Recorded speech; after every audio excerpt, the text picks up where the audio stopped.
Tomb of Annihilation. Welcome to the jungle, everyone. We have a big crew, a big expeditionary group heading into the Chult, the jungles of Chult. And we'll be introducing them one by one. So, going down the list I have here, we have our cook of the expedition. We have Agar, played by James. Say hi, James. Hello. That's right.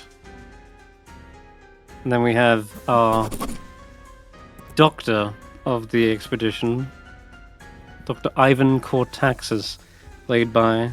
And then we have our doctor. Good to be here, it would seem. Next we have our guide of the jungle, hopefully gonna be making sure the party don't get lost. And that is Koji. I won't begin to pronounce their second name, because oh my god. But yeah, Koji played by Pillow. Say hi. Always happy to bring more into my homeland. Excellent. And next we have our sailor, navigator, general... Hey guys! Nagiri. Perfect. Nice meeting you. Keeping spirits high and lugging all the cargo around. And then we have fresh off the boat, completely new to this world and to even the life of adventuring, Willbert Stone, played by Mr. Jammers.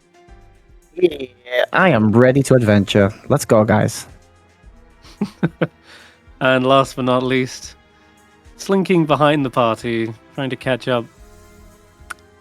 Their legs can't go as fast as yours.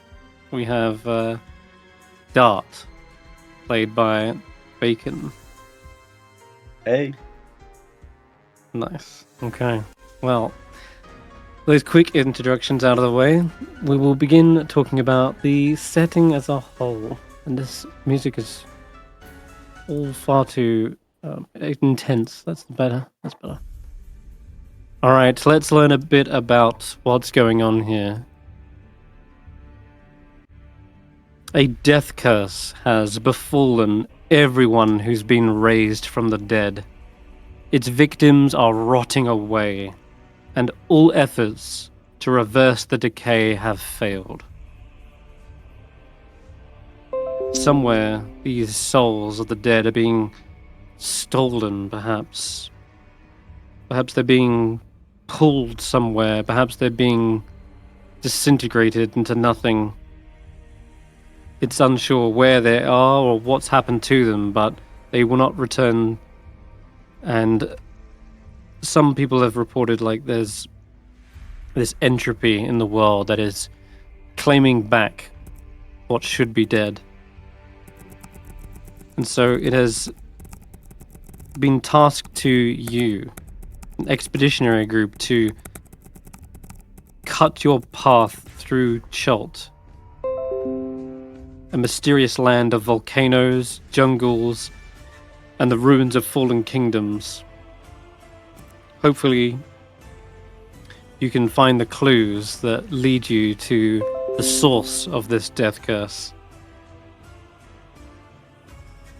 And of course, you will have to overcome deadly tombs, traps, hordes of undead, and maybe even a dinosaur or two. Let's hope they can survive the Tomb of Annihilation. I do love this adventure. It's one of my favorite modules the Wizards of the Coast has produced. And well, I've run it twice already. This is going to be the third run through. Everyone's super excited. And yeah, let's talk a bit about the themes of the adventure. So, obviously, there's going to be high stakes kind of adventures with there'll be pirates, there'll be undead, there'll be dinosaurs. It's a very kind of almost Indiana Jones meets Jurassic Park type of adventure. You'll get to explore a vast jungle through a hex crawl. So they'll be tracking rations, water, etc. But it sounds like you guys have come fully prepared. You got rangers, druids, rogues. Like you've got every piece of an expeditionary party, which really kind of sets you guys up for success. And you've each kind of started to fill out a role as well in the party. So a lot of this legwork has already been done, but some things that you might struggle with, some things like puzzles, or perhaps some kind of ambushes, deadly combats. Don't expect to get like a clean rest within the jungles.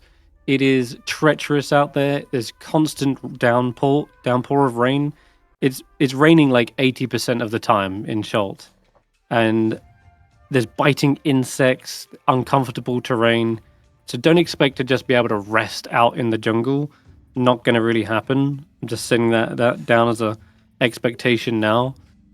You might be able to find shelters, abandoned hideouts, perhaps ruins that do shelter you from these elements.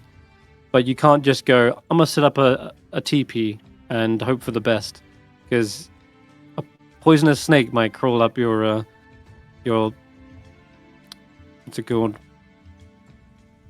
Your sleeping bag, that's the one. In fact, there might already be a poisonous snake in the party already that's just sizing you up. Probably waiting for the rations to run out. Exactly. If snake tries to eat us, we will make them into soup. No noodle soup. But they are named after food. They are ingredient, yes?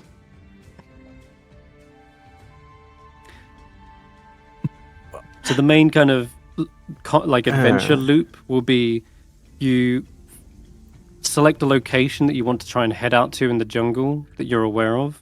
You kind of hire a guide if you don't have one already.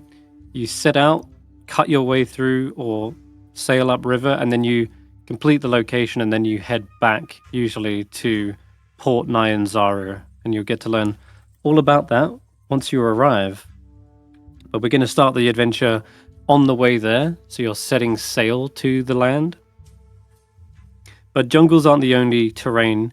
You have to deal with the wilderness of plateaus, impassable mountains, belching volcanoes, and there's plenty of different terrains for our ranger to sort of flex their favorite terrains. My homeland is a place of many habitats, all of them beautiful. Yeah, you'll be searching high and low, like you're not just going to be on the jungle floor.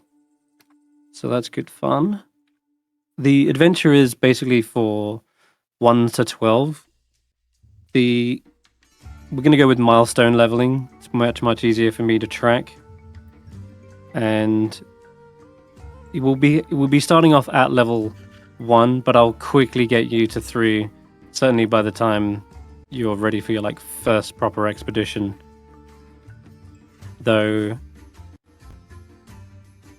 Port Nyanzaru offers a whole host of other little quests. There's actually a lot of diplomacy, I want to say. There's political intrigue here within the city, as all these kind of merchant princes are vying for power. So you can actually delve into that as much or as little as you like. You can focus on your main quest at hand, or you can really kind of get into the weeds of the different NPCs here. Some of them may offer you, gold, mounts, help on your expeditions. So there's definitely incentives to sort of dig into that. But there are a lot of different factions at play, which I will get into as we play the adventure. I'm just going to spew them all out now, but factions and merchant princes are a fun thing to roleplay with when you're in kind of like the city and you're spending some downtime. Cool. All right. If there's any kind of things you don't want included, like lines and veils, you can message me, but I think I've got a pretty firm grasp on what everyone's expecting from the adventure. So, but do expect like we got body horror, lots of gore in this place, poison, we got snakes, spiders. Yeah. I am very flimsy. I hope we can have a very fun and cozy PG-rated campaign. Right, guys? Definitely PG rated. Struggle. If All rainbow and campa- sunshine. if campaign does not eat you up, we will. Yeah. Aw, you're so by sweet. By PG you mean photographic gore, then yes, we have that in spades. I don't do well around blood, so if no one could mention blood, that would be. Okay. I'm kidding. Let's go. No, Typically, it's tomato I won't sauce, be- right? Typically, it won't be anything like so gory that it's not already published in like a D&D book. So I won't be jump scaring you with a, horrible image, and I don't think that would fly on Twitch anyway. Okay, so all right, what else we got?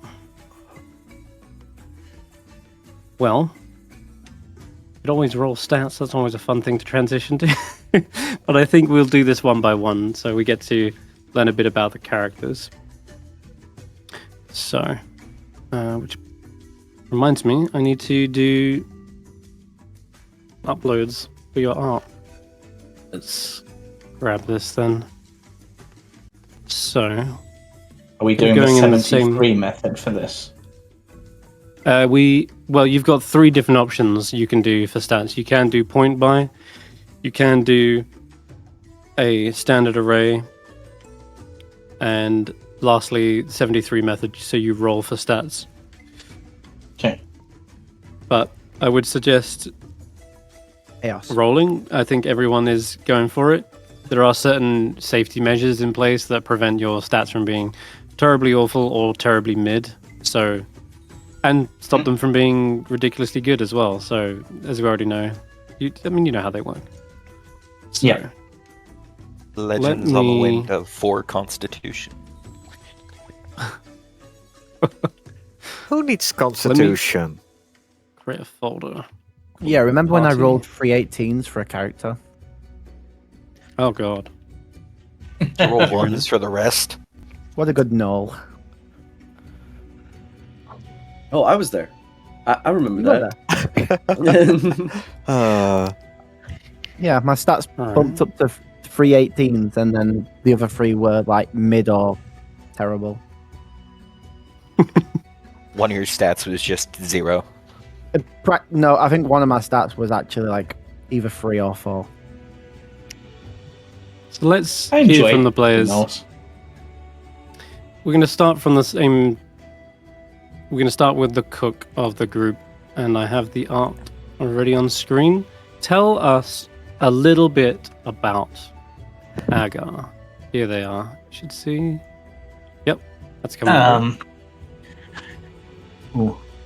Well, as has been stated, we are a cook. We have always enjoyed cooking. It has its upsides, it has its downsides. But as we always say, books are food for the mind, but food is the true food for both body and soul. And I like to eat things that have been well fermented, or decayed, as some might call it. Not at all ominous. I like the slight correction from I to we. Perhaps they're still struggling with that divide We- in their mind, or unity in their mind, I should say. We are not sure what you're on about, mysterious voice. Oh boy. Fantastic. Okay. Now, what is it that brings them to Chult? Why are they here in the jungle? So far away from home. We are here to find new ingredients and recipes, and to assist the party by making sure they don't starve. Or if they do, to make sure their bodies are put to good use. Ominous. Again. Lizard folk have will- a particularly strange diet? Yes. Or is it We are anything goes? also looking for something, but I'm not quite sure what it is yet. But we will eat many things, both fruit, vegetable, mineral, perhaps, but meat most of all. And, or perhaps even more so, there is always room for mushroom. There's mushroom. A mushroom. Oh god. Beautiful. Okay. Next. The doctor is in. Good day. And oh, sorry, we did mention you're playing a lizard folk druid, yes?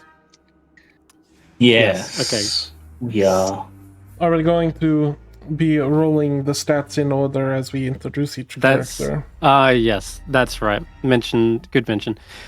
Now you can roll for stats for our spore druid. See if I'm remembering the code. Is that not right? I thought that was right. Forward I can slash send you a 46 code. D1. That's what I was trying Oh. to do. There you go. Does that work? Yeah. No, I didn't do the 73, but Okay. Yeah. Oh, you can add those on. You can do that manually.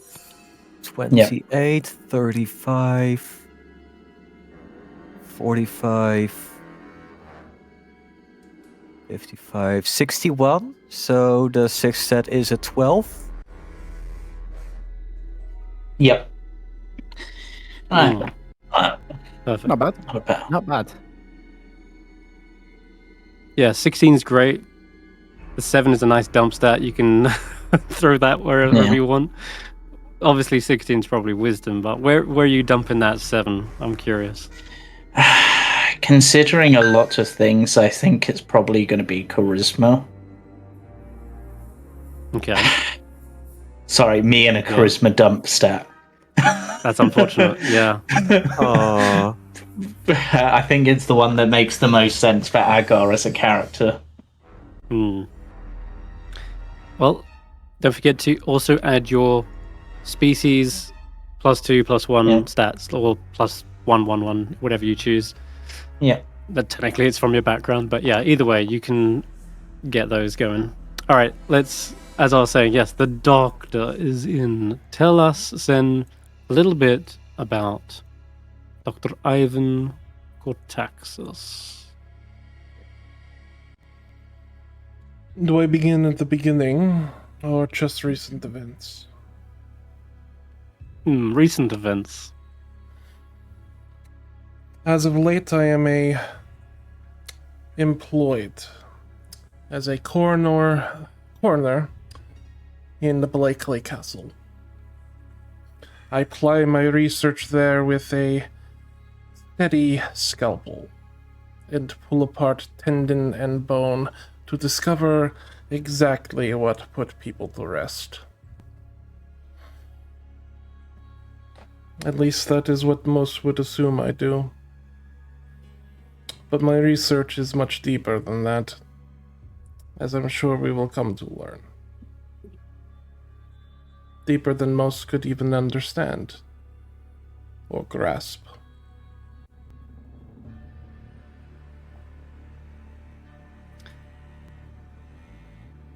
And the jungle. What has called you here? I received a missive from an old, let's say, colleague of mine, Sindra Sylvain. She has asked for my assistance in spite of our disagreements about the development of magic. Or rather, she has begged for my assistance as a final plea to perhaps figure out the way to save things.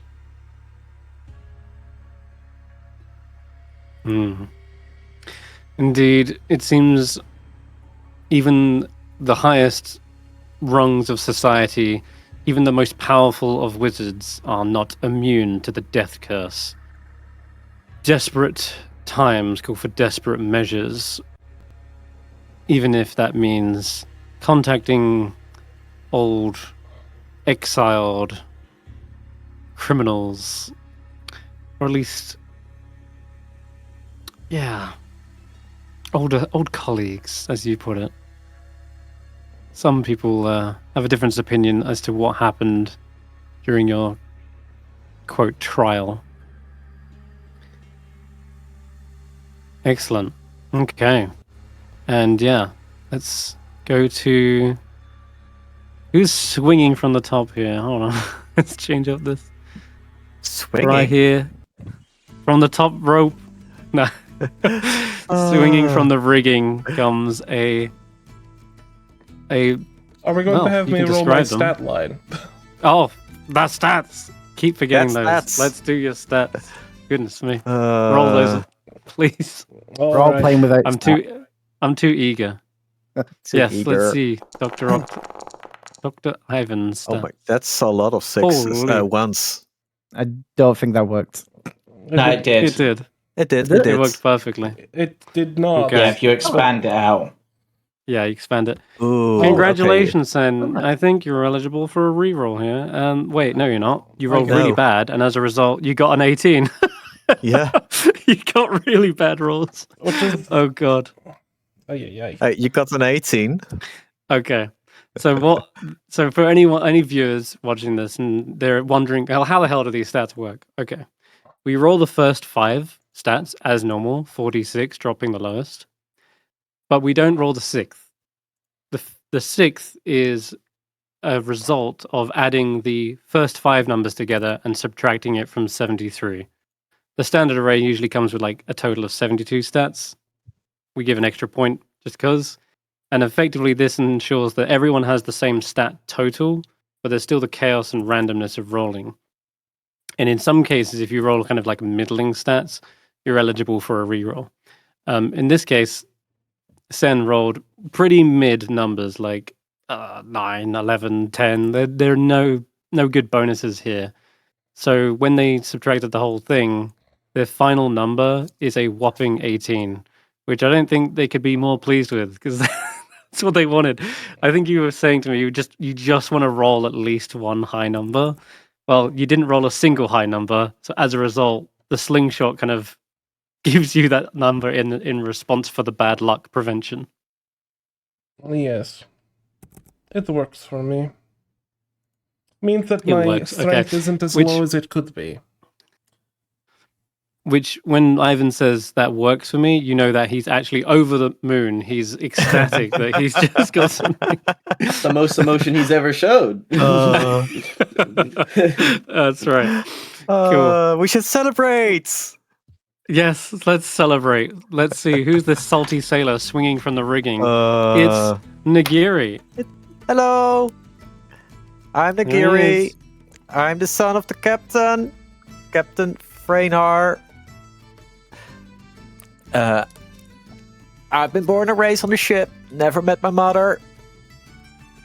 And for the past couple of years, I've been helping Ivan, the doctor, with his experiments.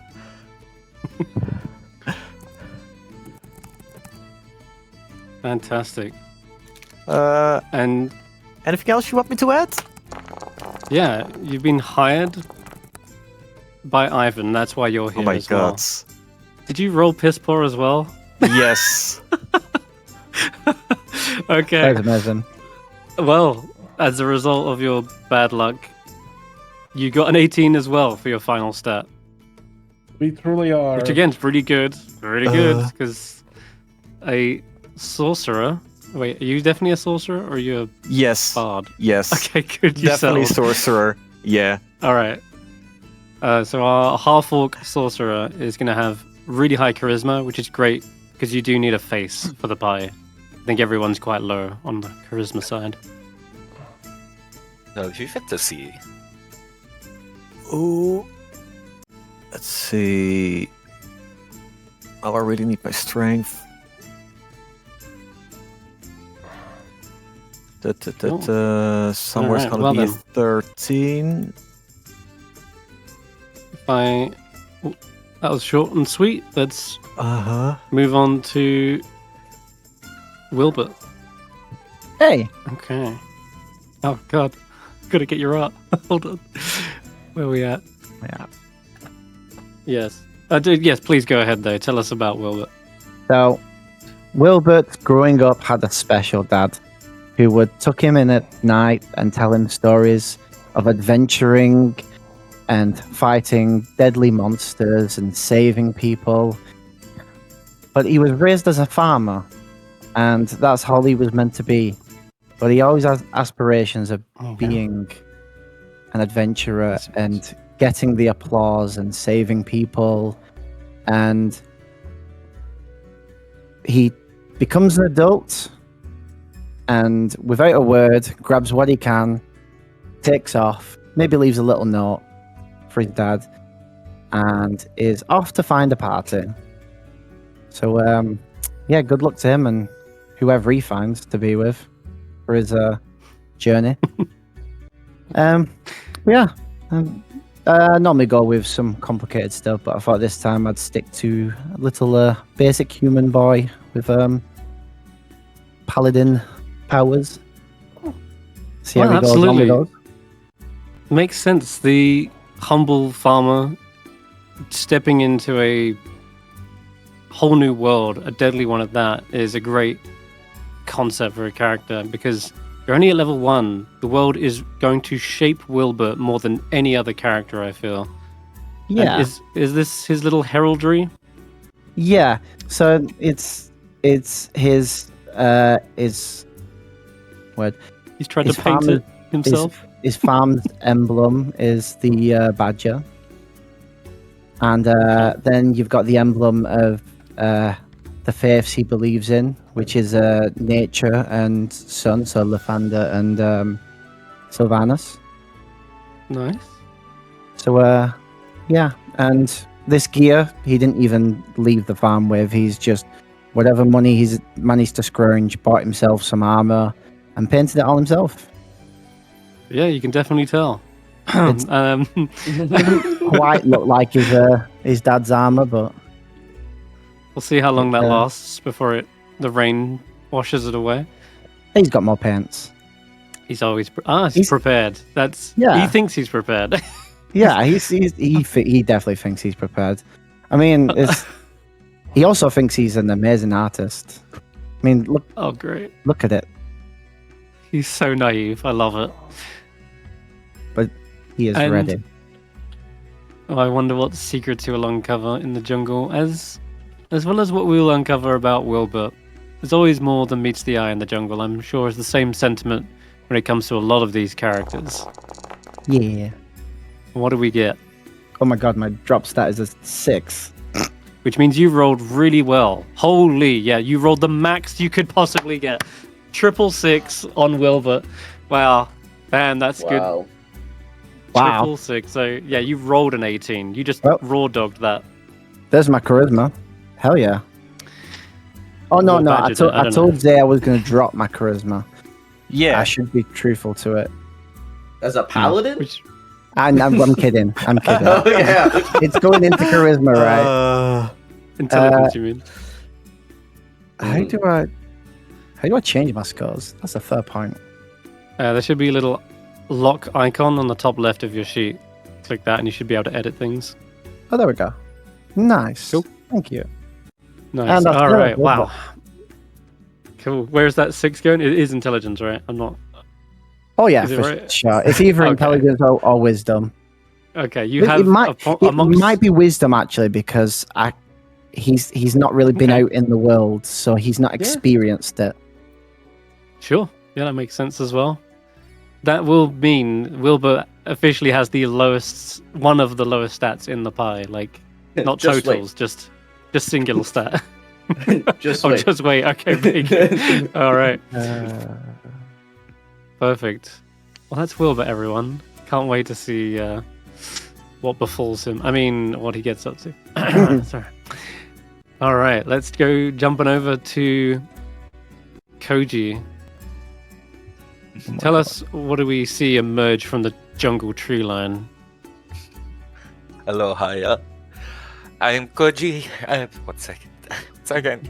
I started my rant and I didn't have my information up. Here you go. I don't even Anything remember else? my last name. Koji Hesley. Or, well, I could go into formalities, but no need. Far longer. Former full Chiltian down to the roots. Born and raised here, told long tales by my mother and my Sihine of Chilt's past. Ooh.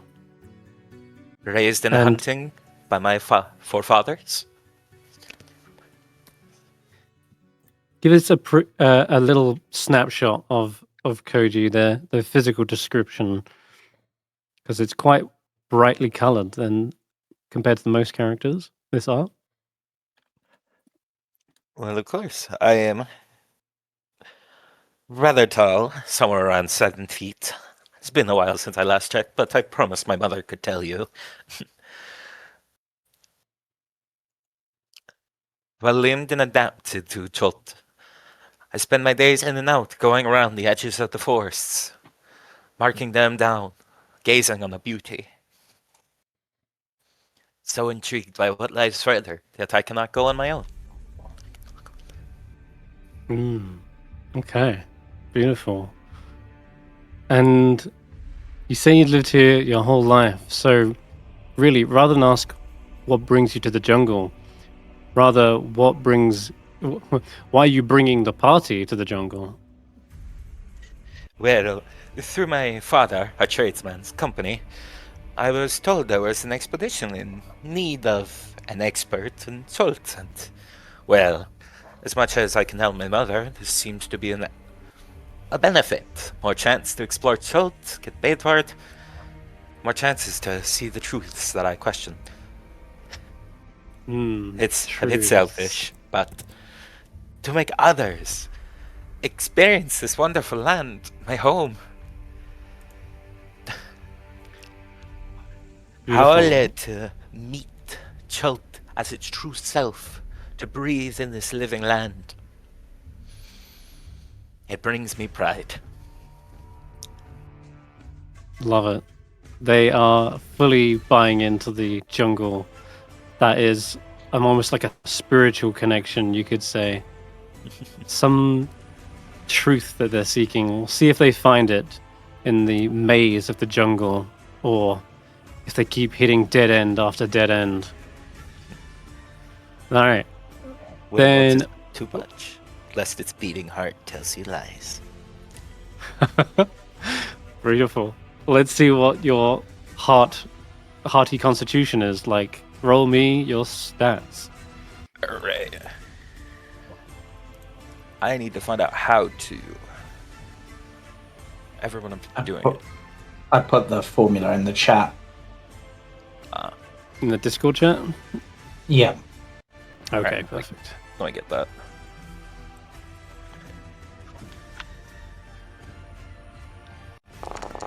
Whoa. So many look at dice. them all. Spewed onto the screen. Holy. Oh, you rolled the worst single stat. So you rolled 3 1s, and a 2. Just one off one of the lowest. you can possibly get, which is a 4.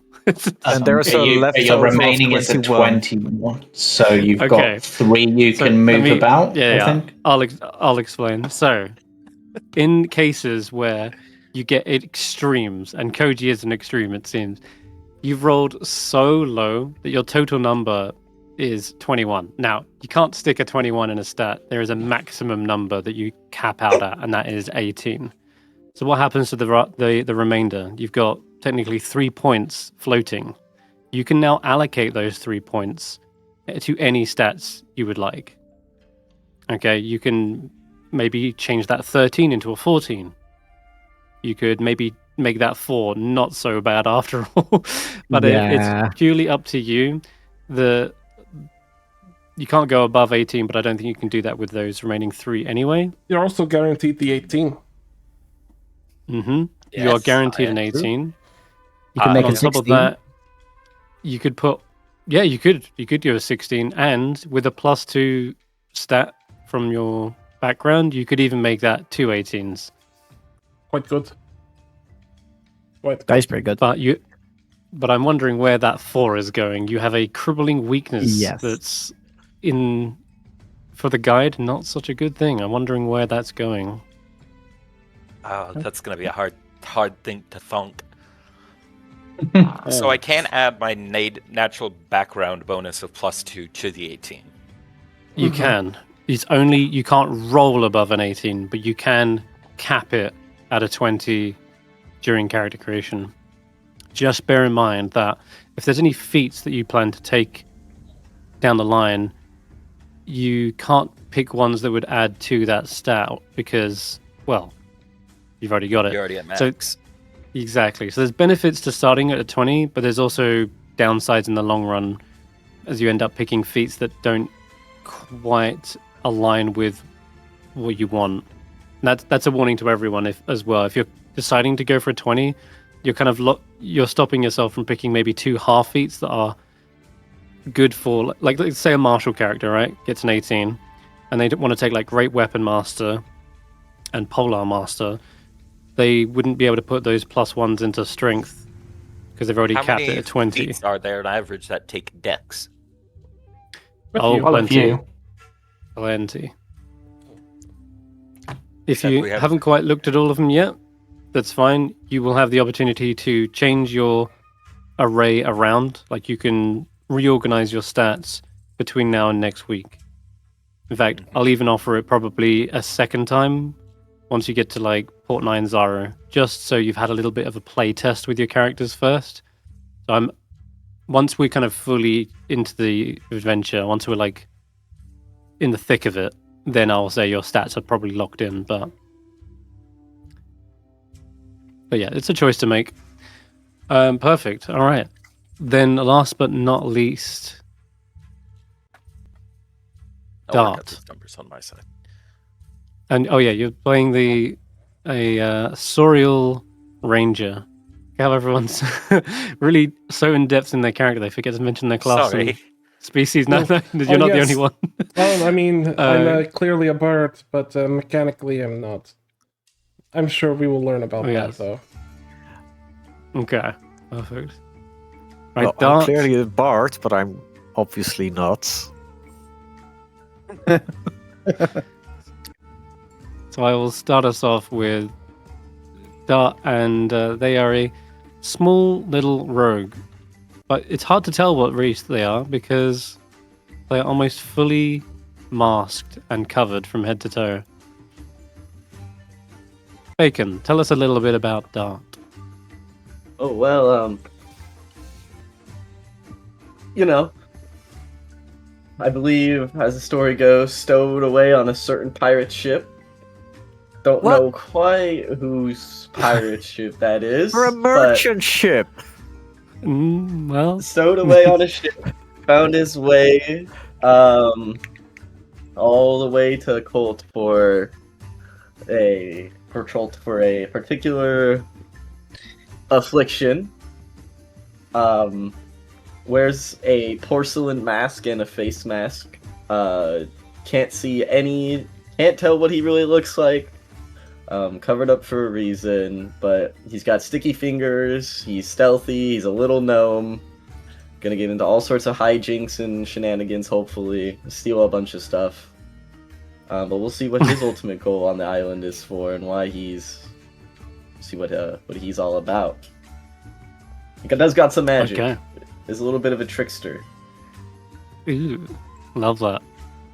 Alright, let's see if this That works. the trickster is a great keyword that will be used a lot throughout this campaign.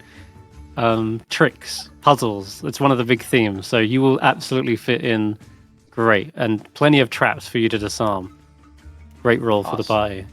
Let's So yeah, see. you kind of answered why you're here, and that is like you're a stowaway. Really, maybe they're getting away from something. Maybe they are here for a reason, but they're keeping that reason a little close to their chest for now. Let's roll Yeah. stats. Let's hope. I see a lot of dice, a lot of I see a lot sixes, of nice. and then Okay, I gotta turns go. out I got a weird rolls. mix here. Yeah, 16 to 14, good stuff. And are you able to expand these on the observer, by the way, Sin? I don't know if Yes, you've been doing that. I can absolutely do that. I apologize. I have so many moving pieces I am taking care of now. Yeah, no Yeah, sweat. alright. Yeah, we could 16 have. is always a good if you've got a +2 bump. Right. Yeah. Aside from those, though, the rest were. All right. Yeah, no, they're all right. 13, 11, 10. No real hard negatives. So by the end, you end up with a 9 as your final stat. Yeah. That's going into strength. Okay. Yeah, that makes sense. But yeah, no, Nice. 16 is a great thing to start with. You can bump that straight to an 18 and be rocking. And rogues get a little bit more feats than everyone else. You probably get one more than the rest of the party. So that's good. Cool. Yeah, I think you can be pretty happy with that. Mhm. Out of interest, in terms of the stream, am I meant to be Llewellyn and is Dart meant to be a mole man? Yes, for now. Yes, Temporarily. for now. Okay. Weird It's for temporary. Temporarily, That is fine. we'll have our full Fugi art once Zen has finished them. Of course, this is only session 0. Speaking of schedule, this is the only time we'll be playing on a Tuesday. We will be doing this campaign, session 1 and beyond, will be on a Friday, starting at 6:30 GMT, playing for about 4 hours. So we end about 10:30 GMT. Cool. All right.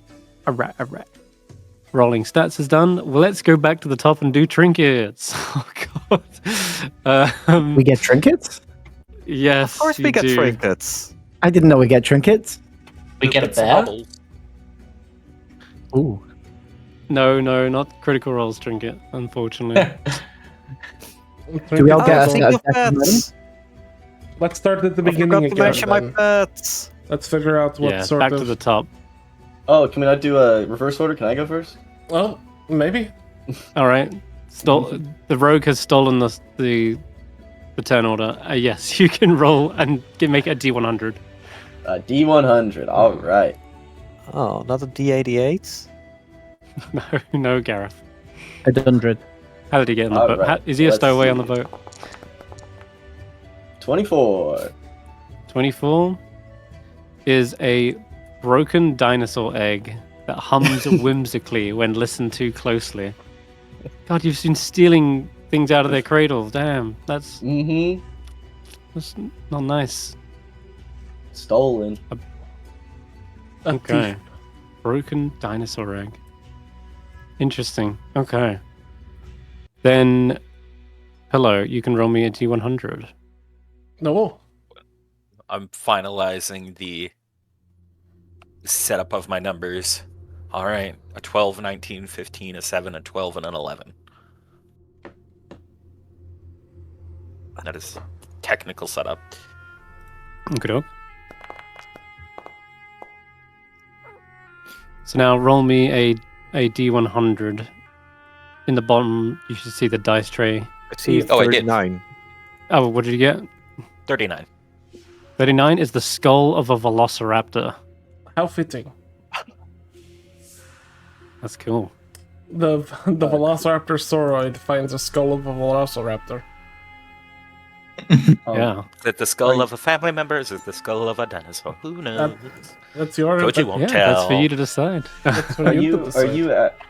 are you adding these to the sheet, Chris? I'm not, but I can always help you add a little icon later for it. Okay, I'll add it myself. Yes.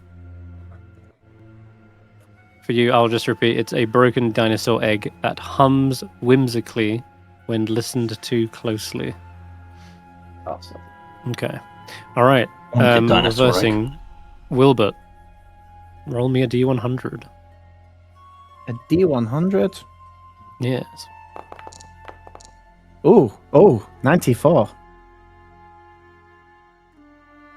A glass statue of a triceratops, clearly stolen from your father's table, mantelpiece, like above the fire, that was a previous adventure. He took it as a memento of his adventures, and that is what inspired you to go on specifically a Choltian adventure. Because, oh yeah, dinosaurs, so much. That's so cool. Or it's a fantasy chess piece. Yeah, maybe he had a full set It's just a dinosaur chess. He didn't think he doesn't know he's going to chill. He's just probably wrong I bought wrong want a time. dinosaur chess set. Now that you've said that, that sounds amazing. It's like herbivores versus carnivores. And the Craftman? Triceratops would probably be either a rook or They do feel very rookish. very rook. Yeah, like a charge. We're going with rook. What do you say? Glass triceratops. Yes, a glass statue of a triceratops. We can make it chess piece sized. I like that. Yeah, he doesn't know he's going to chill. He doesn't know where he's going. He's, as I said, wrong boat, wrong time. Or right boat, Okay. depending on who he meets. There is a Jurassic Left. Park chess set, but it's just color based rather than different groupings like herbivores. Which is kind of Find anything Shame. important in Zaro. Then we go to with Ivan. Yeah, second roll of the 100.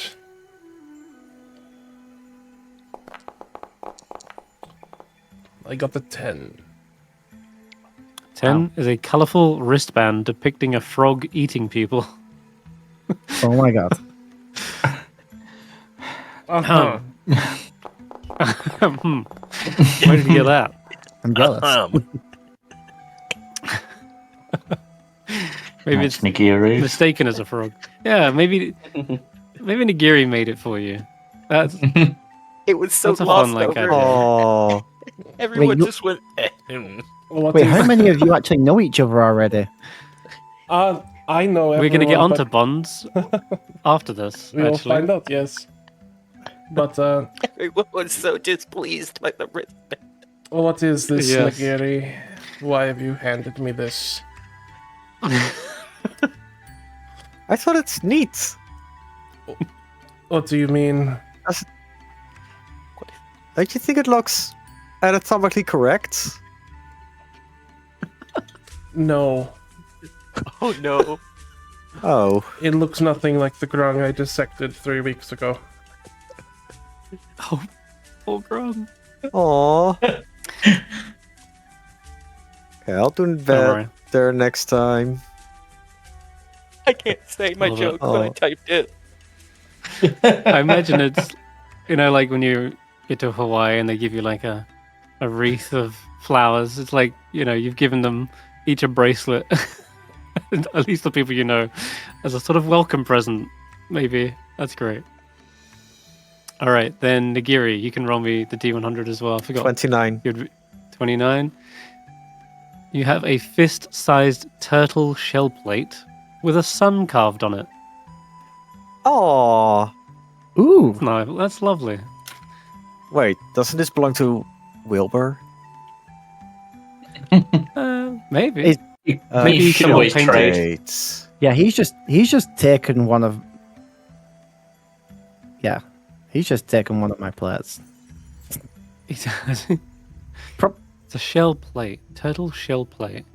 What is it? Loot.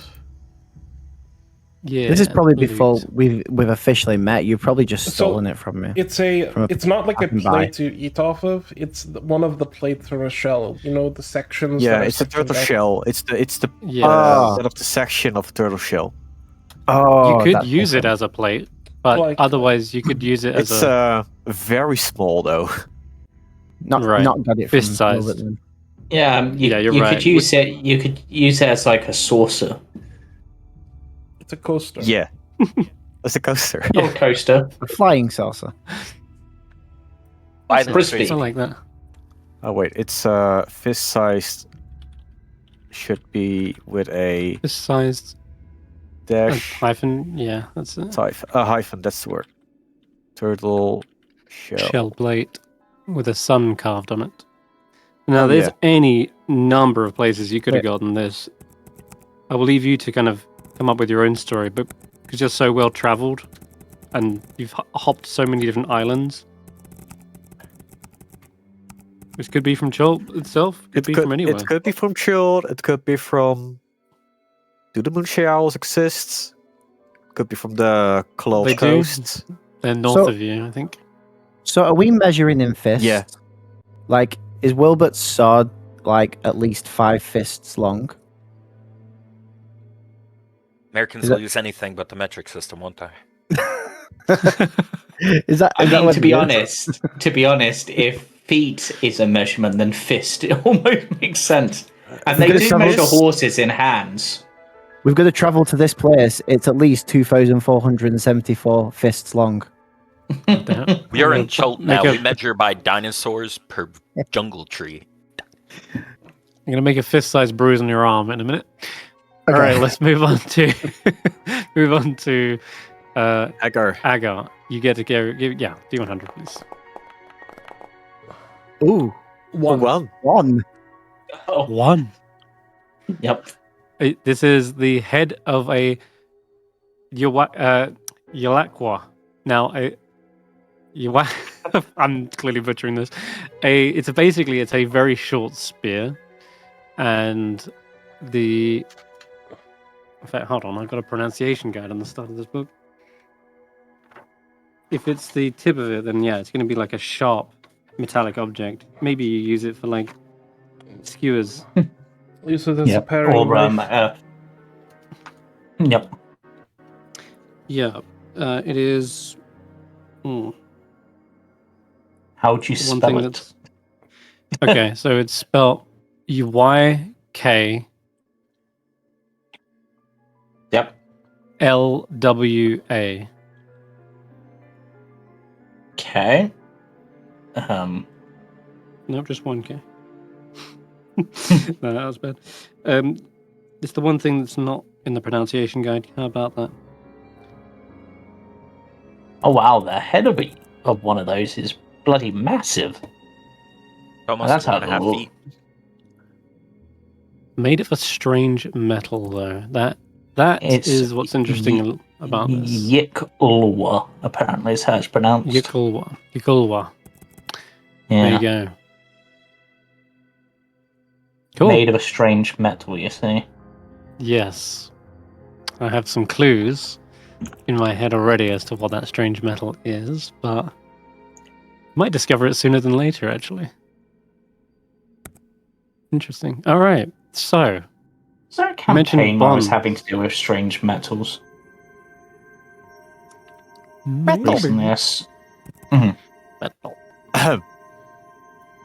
Oh yeah.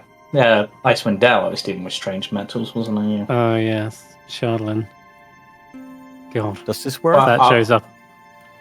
I was thinking the strange metal. I don't think it was the Shardlin, it was something else. Hmm. So, we have. the Nautiloid. Yeah, something to do with the Nautiloid that I'd Oh, found. yes. Yeah. They use a sort of biomechanical chitin that's like this. It's got like synapses and blood vessels Yeah. running through it. Yeah, Because I think we found some and we used it to, like, we were using it to upgrade 607, I think. Right. Yes. Okay. So there's so many stories we're going to hear telling with these characters.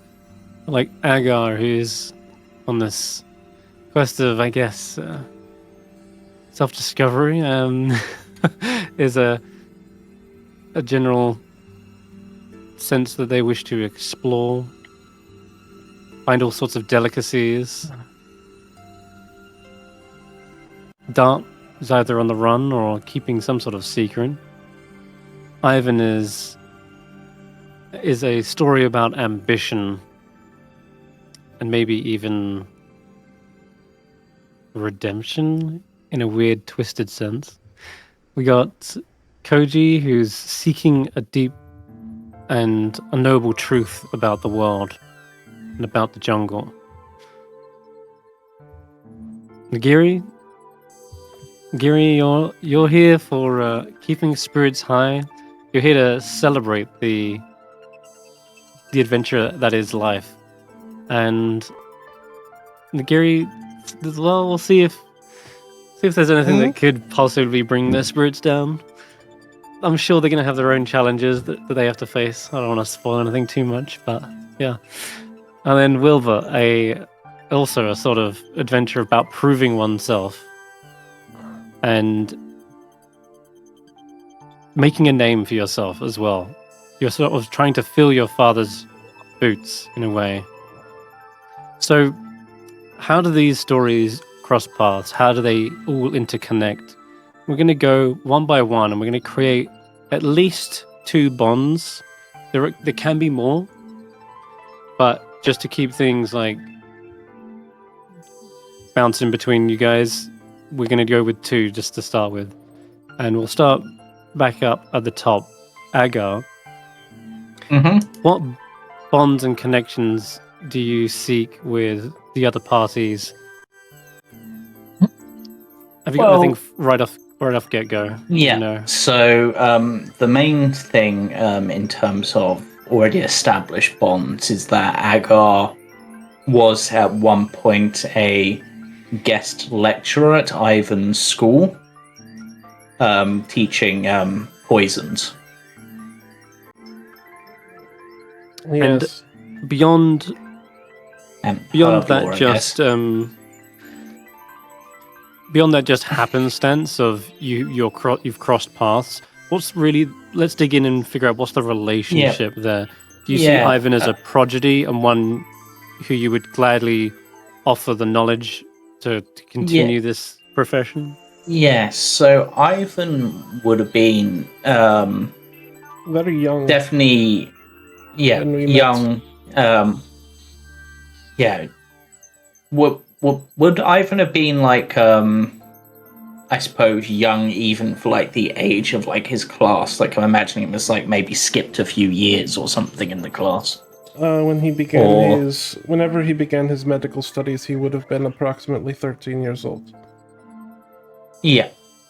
So, I suppose potentially the thing that probably bonded them the most is that both Agar and Ivan have a particular dietary preference, which they likely would have shared meals over, which perhaps others wouldn't have.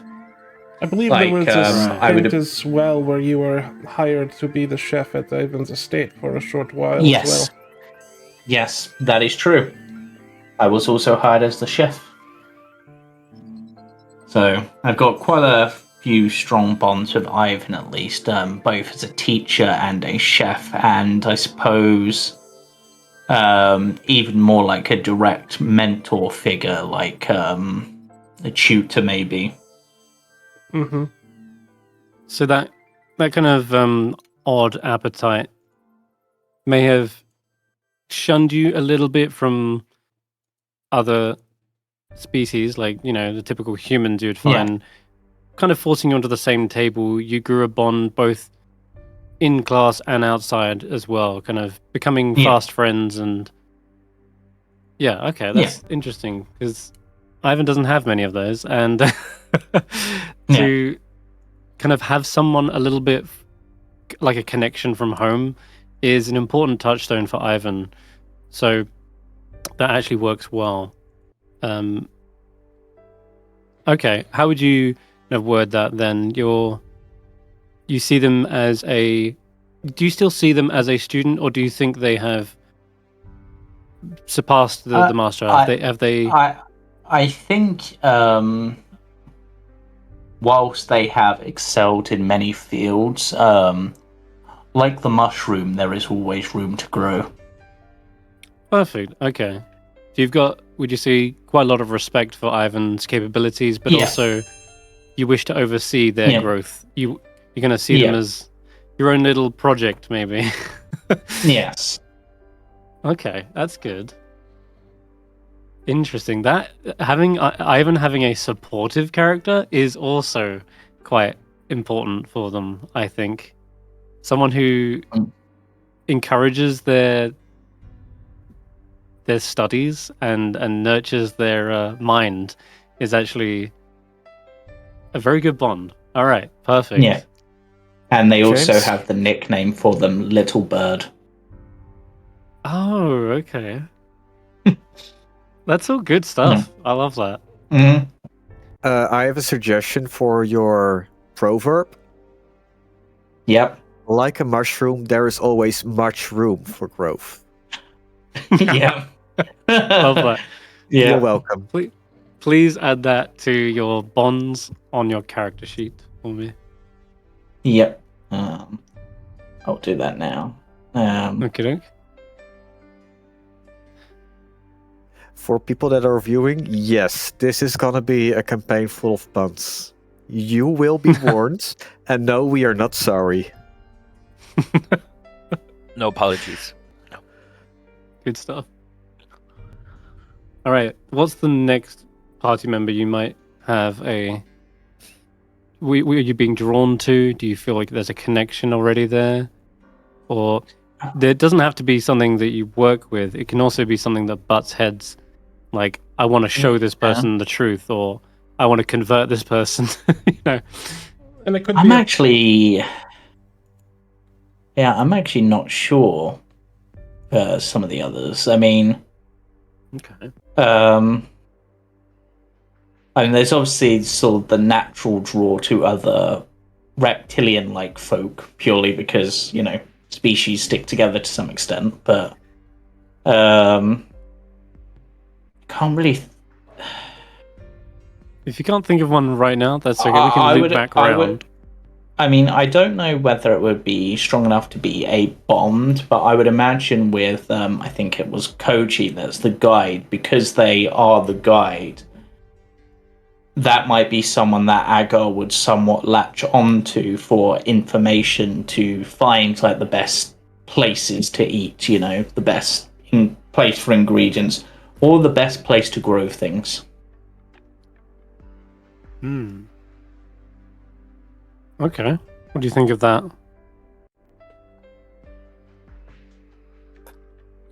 Koji? Yes. Oh, I didn't know you were asking me. I mean, certainly. Being questioned and asked about the native plants, places, the foods even of Chult would be amazing for Koji. Having someone to just point to the nature, to have beside him and point to the nature of and explain all its little features. Okay. So, yeah, having a guide both physically through the jungle, but also figuring out all... Is it the horticulture? Yeah. Is it the... Yeah. I think that makes sense. Flora and fauna and stuff. Yeah. Perfect. Okay, then. That works. That is a good bond. I will say you can write... Koji is my guide to the fauns and flora of this world. They will aid in my culinary career, I guess you could say. And okay, that's your two bonds. And if you can come up with more, either towards the end of this sort of round table or between now and next session, more than welcome. And bonds will develop as we can add bonds as the story progresses. Maybe there's a disagreement in the party, or maybe you bond over a near-death experience. That can also be grounds to create one between the party and add them to your sheet as you go along. All right. I'm going to go to Dr. Ivan Cortaxis. Well, I've gone out of my way to establish some bonds, as stated with Agar.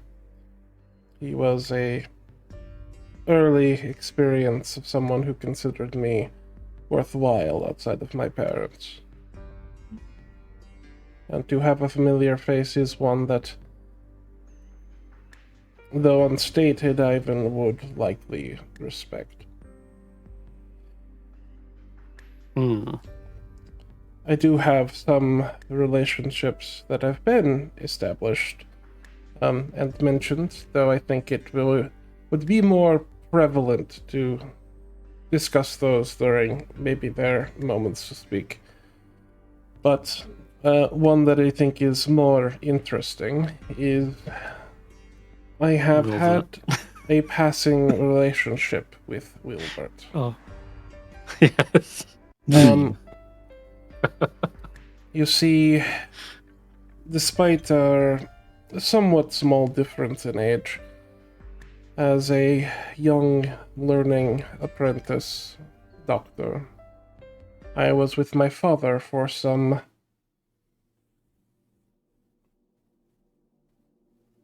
tests he was doing on some local adventurers to try to ensure that they were doing well. And during this test, we went to a small farm, fairly well off, all things considered, not quite poor, I would say. But I met a much younger lad, a child. I was but a teen myself, and this child asked me a great many questions about what I was, what I did, and I tried to answer them. And recently, despite my many attempts, having a resource of great importance is always a hard thing to come by, and what Willbert does not know is that he, in fact, possesses it. And you were a child as well when you met Willbert, right? Mm-hmm. Or were you a little bit older? I was a child, more of a Little bit. teenager. Probably 13, Okay. 14 years old. I possess what now? You possess something that was of importance to Ivan and his father, Dr. Cortaxis, research. We'll see what they're on about further in, but all you need to know for now is Ivan's bond to Willbert is that you want to protect Willbert. Willbert. Because I need his research. Yes. I need what he provides. Is it a chess There piece? you go. That's could be. So that's you see how these like are kind of like one-sided bonds in a way sometimes, because Willbert has no real clue that Ivan feels that way about him. So this isn't something to add to his sheet, but Ivan. So yeah, I like that. And I seek to protect Willbert and keep him close by him. And however you wish to word that. Perfect. All right. Who else isn't in the party has drawn your attention? Well, I do believe that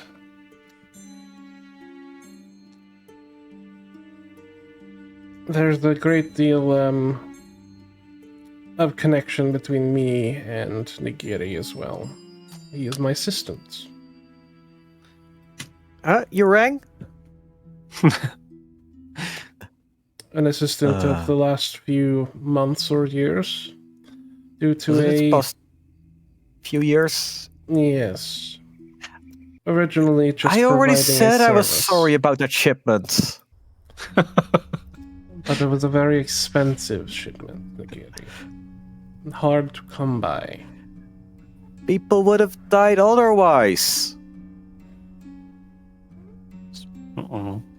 Which is why I have allowed you to be working it off. People died just getting the shipment. People did die just attaining the shipment. Exactly. So, you could say that they aren't only your assistant, but you feel as though Nagiri owes you a debt.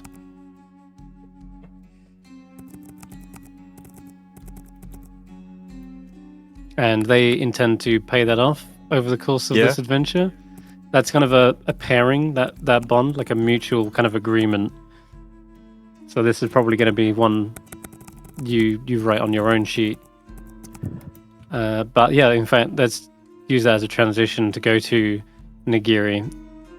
Would that be one of your first bonds? Is you feel indebted to Ivan, and you plan on making it square?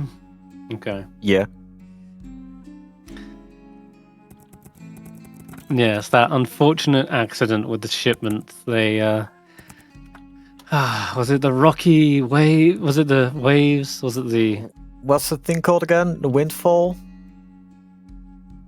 Could have been that. When the sea suddenly decides to become completely calm, no wind, you're stranded for weeks. Yeah, becalmed. Becalmed. Yeah. Yeah, you were becalmed at sea. I think that was the cause of several underlying problems. Not being able to get to port means lack of food, lack of water. Hunger settles in. The rations and such that you've been transporting, well, they get raided. Crates are busted open just for a hope and a prayer there's something edible amongst them. Yeah, and that was a costly specimen that Ivan was going to be working on. We won't go into any more details, but I will say that your bond is clear at this point. You feel a little guilty about it, but you know you had to do it to survive. But you still plan to make amends and fix it. You're here to fix it. This is why you're putting up with lugging around all of his cargo and equipment, the clinking of bottles, probably as you're like transporting things around. He trusted you to keep those safe and not mess up again. So, cool. And on What the plus about- side, I got to learn stuff about medicine. Yeah. Very true. He is a proper assistant, despite everything. But unlike an Igor-like figure, this is much more of a happy-go-lucky, keeping his spirits high. He is not entirely unpleasant. Good. High praise from Yes. Ivan, though. So, what is this Salty Sailor's other possible bond with another party member? Well, there is Noodle, Yes, your pet snake. my pet Certainly. snake. He's not on the. So I'll you have can to see make him on the Twitch. Oh yeah, let me. But yeah, Nagiri is a pet snake. He is a very, very smart snake, and he's very helpful on board a ship. You know how most ships have a rat infestation? We don't. Thank goodness, too.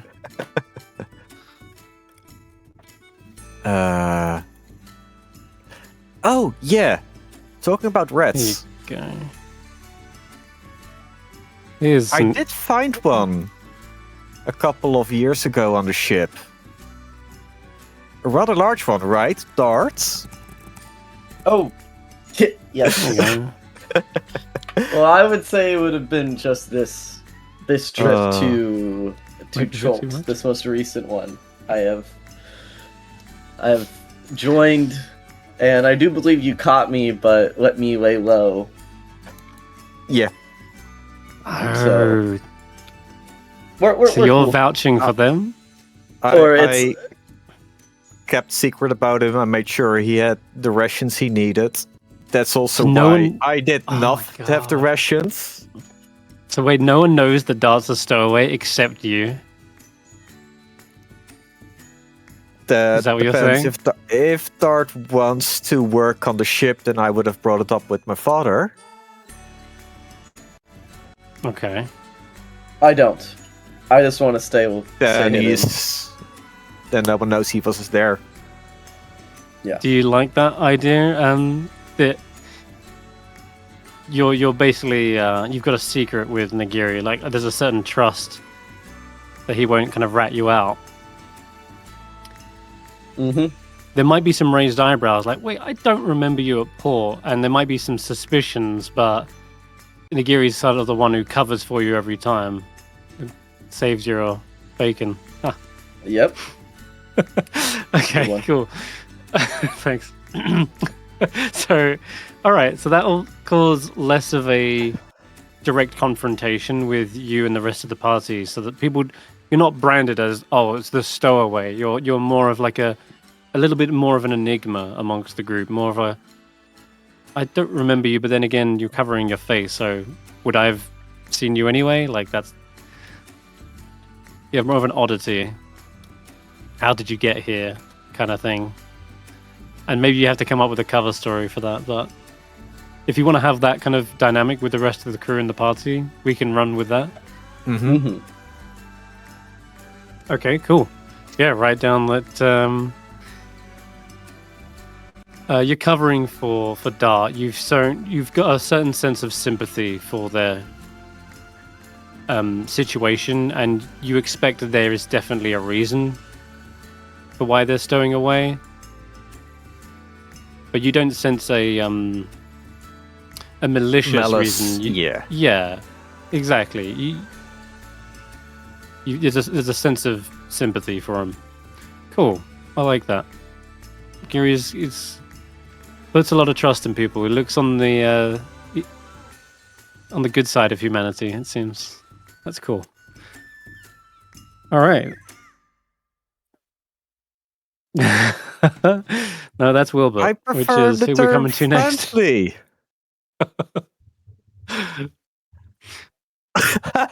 Wow. He really is. So Willbert, oh god, what about you? How are you coping? And who have you kind of gravitated towards so far? See, that's difficult. You think he isn't going to bond with all of them? Oh, I imagine he will. But We've- let's talk about them though. We've got the old friend, who is a bird. We've got a person who swings from ships by rope and has a snake for a pet. Like, he's going to gravitate to every single one. Like, you probably have to make a list and go from one to the other. He's going to love everybody. Okay, cool. His bond is literally that he's probably going to trust everybody and want to just befriend everybody. You can totally put that as a bond to the party as a whole. You can make that a friend to all. You want to know about these colorful characters, their stories, where they've been, where they're going. You're just engrossed in the whole adventure. Look at all these creatures he's never met. That's it.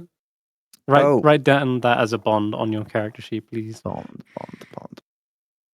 I just remembered another bond. Oh yes. Why did it do that? Something my father always told me, to be cautious of the Chiltians. Oh. So there's a fear of Koji, or is Koji. it a caution, like Caution, suspicion? suspicion. Yeah. Okay. Oh. That's sort of all right. Yeah, put that down. You mistrust Koji. Your father always warned you of Choltians. Wonder why. What did he mean by that?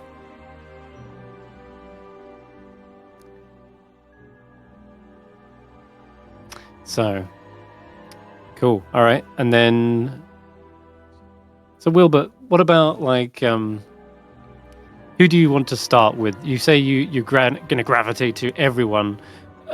Let's just say, who's that first person that you're really interested and intrigued about? You've got so many questions for. Oh, Who would that be? it's either Ivan as to where did he, because he mostly stays on the farm. He's going to probably be like, where did Ivan go after he left? Recognize him. But Yeah. yeah, you're so much bigger than you were. Where did you go? What did you do? What's this getup you've got? Okay. And then before his nose takes over by the smell of food that he's never smelled before. Perfect. See,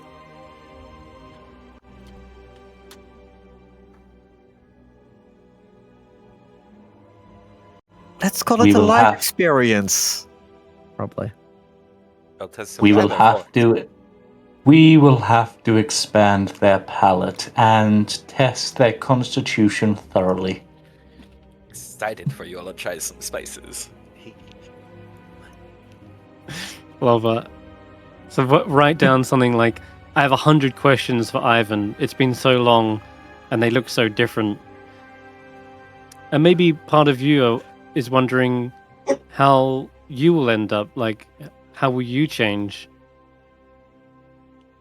in 10 years' time? How long has it been, roughly, since you last saw them? Yeah. Yeah. Does it? Jeez. Wow. There you go, then. Willbert would have been like 8.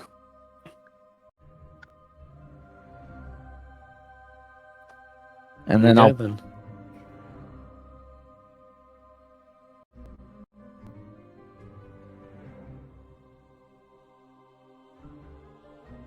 yeah. And I imagine that dynamic, Wilbert's kind of going to get a little bit exasperating, touch annoying with all these questions. Definitely going to be testing Ivan's patience.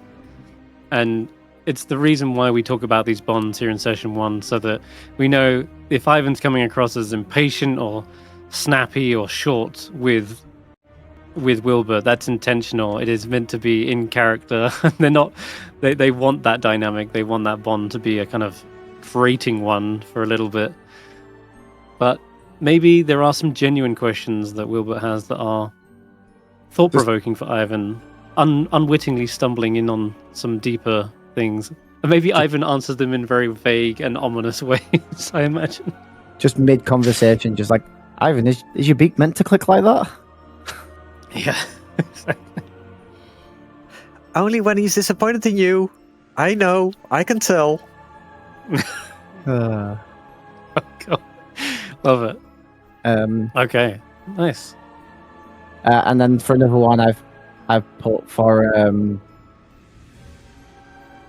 Agar, it will be what's that smell? Can I try some? Sure. Yep. Oh no. Wait, that's not a good thing. Wilbert's unwittingly falling into all kinds of delicacies. God. It's No making way. me. It's making me think of in Food Wars. I don't know if any of you watched that, where like the main character is making like the all sorts of like absolutely like disgusting combinations, like honey covered squid and things like that. Oh yeah. I'm imagine. Oh, So I'm Wait, imagining that like sounds Agar. Good. Oh, isn't it peanut butter covered squid? Might have been peanut butter covered squid. Charred I know squid it was. covered- That's terrible. Yeah, Oshokugeki no Shoma. Yeah, so so good. I'm just imagining at points, like purely because they're maybe not the most familiar with human appetites. they just try all sorts of weird combinations just to see how Willbert reacts. It's gonna be the food scene in Temple of Doom from Indiana Jones. John the Monkey Brains? Yes, love that. Just Wilbur falls over backwards. Well, Yeah. fingers crossed for good You constitution. You better not be wasting any of the good bone marrow on him, Agar. Of course not. I only save that for the special ones, little bird. Hey, there's nothing wrong with a good bone broth. Which What? bones? What? Whose bones, should I say? I love that. I'm going to keep that up to the dice to decide whether you are climaxing from the meal or if it's or if it's a disgusting thing that causes you to have the shits for the next few days. We'll see. That's like Food Wars, right? They're like, oh my god. They're like, buckle up. It goes Yeah. through that sequence. Cool. We'll see what the dice say. All right. Love that. Then we move on to Koji. All right. How's about it?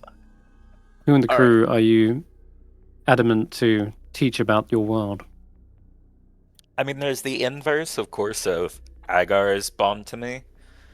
The interested in the flora and fauna of Chult. Wanting to know of those things. And of course, being asked those questions, Koji's like, it's nice.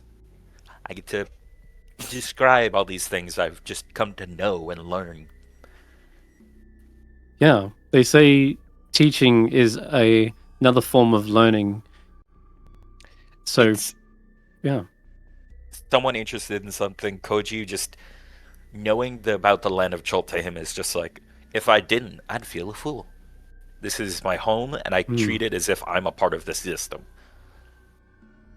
Eating is just a part of nature, so Koji's just like all for it. Maybe some previous expeditionaries, they like to put things in boxes, categorize everything, compartmentalize things, and the jungle is much more untamed than that. You can't put everything into one little square box with a nice, neat label.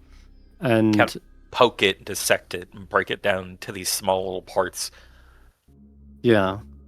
And maybe Agar, being a cook, understands that kind of breakdown, the intricacies of individual raw ingredients making up a bigger whole. And so maybe that's a shared mutual understanding. It's nice to have someone who's not like trying to put a label on things, but more interested in the nuances, intricacies, how it all fits together. The jungle heart, it beats and swirls. The winds and howls are its blood. It And what takes does us that blood taste like? That's what Agar's interested in. The blood is made of all of us. We are all parts of the heart of the jungle. Of his heart. We hope to so taste that heart one day. Sample everything and everyone is what you're hearing, Agar. What's me? Eat and be eaten. To become a part of this life. What are we Beautiful. sampling? Smells good. Everything. Little bit of this, little bit of that. Need a bit of him. Another bond would be towards. There's some draw to Willbert Koji has is sort of Willbert doesn't know.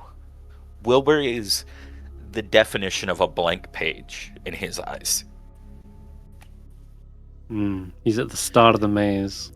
He sees this.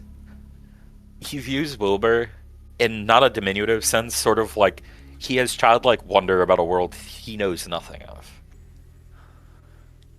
And it's sort of like taking someone who's been a shut in their whole life and showing them the truest form of nature.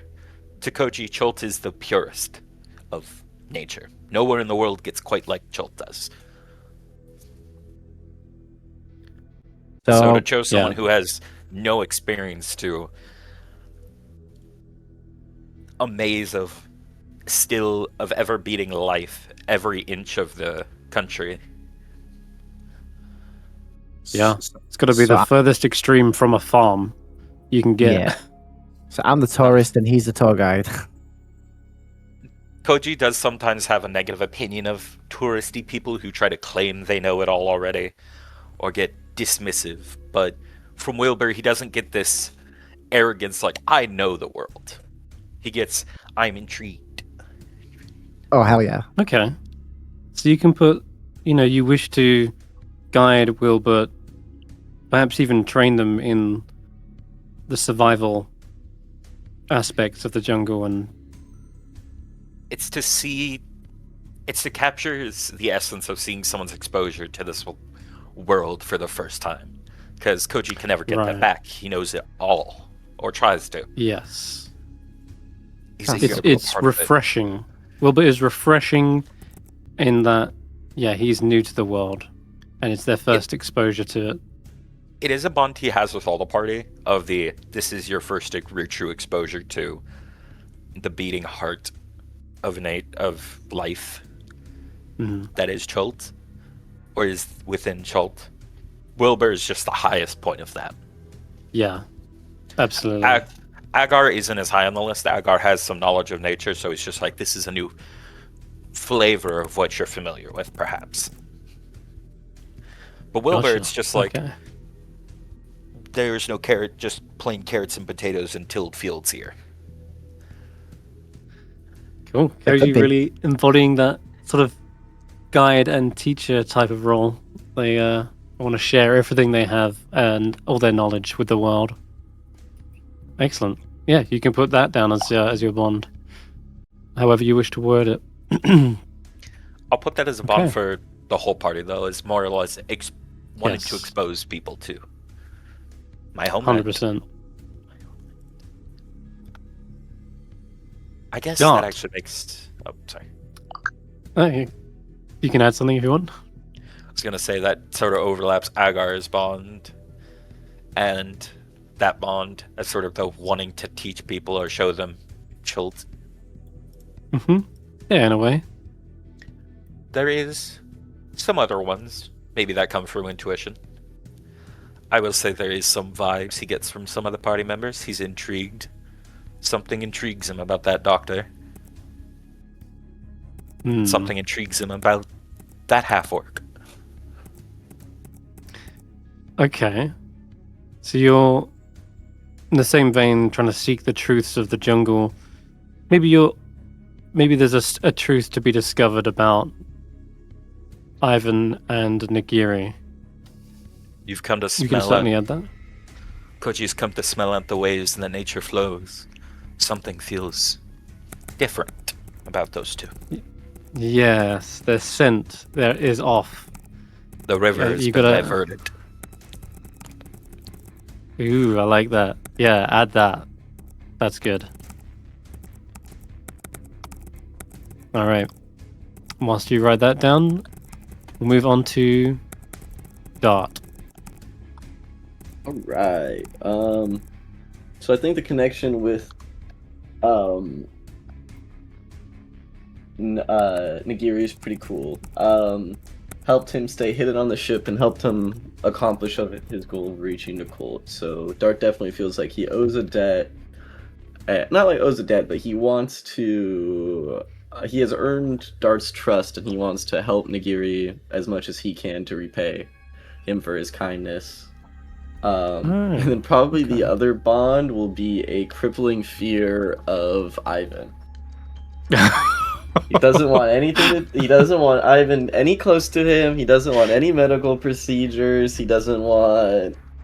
Because he's, been slinking around the ship. He's probably seen what Ivan's been up to. Doesn't like any of it. Yes. Ivan and he's the most meticulous. If anyone's going to figure out there's been a stowaway, it would be Ivan. Especially because they keep a sharp itinerary and a sharp inventory on everything in here. Wait, so you've been sneaking around the ship? Yeah. If you've actually been moving around, then I cannot guarantee you were unseen. Well, I got a +8 to my stealth. So there's been a little bit an of entire crew. crossed wires. There's been some crossed wires here about, because when Dart said, "Oh, I was aboard a pirate ship," and you're like, "Pirate ship?" You're pretty sure it's a cargo ship, and you're right. If Dart would have no, I'm not saying you're wrong. I'm saying that it's interesting. Nagiri points it out and goes, "Wait, but it isn't a pirate ship." There's also some funny moments of, yeah, if someone was aboard the ship, I would have found them, right? So we'll see how it plays out in the game, but I'm gonna say for now there is a reason for that discrepancy, and when we will actually get to play out Dart's and Nagiri's bond, the beginning of it, like the origin of that. In fact, I reckon we'll also get to play out a lot of the bonds and how they come to play. But it's nice to know their kind of trajectory and how you expect them to sort of go. But Dart, Nagiri, there's a reason why you haven't found Dart yet, and there's a reason why Dart, A.A. Bacon, said it's a pirate ship. So that's all I'll say there. No, if it was Nagiri's ship, then there's also Karvek, and Karvek definitely would have smelled him out. Correct. If he was moving around. Got it. All right. Well then, no doubt Karvek would have, but for some reason up till now they haven't, and there's a reason why, which will play out in session 1. So, okay. So they're deathly afraid of Ivan, and yeah, you can write that down in your own words as to why you don't want them getting close. I don't understand why anyone would fear a doctor. I should have put that in one of the lines of Veils. Yeah, fear of doctors is a real thing.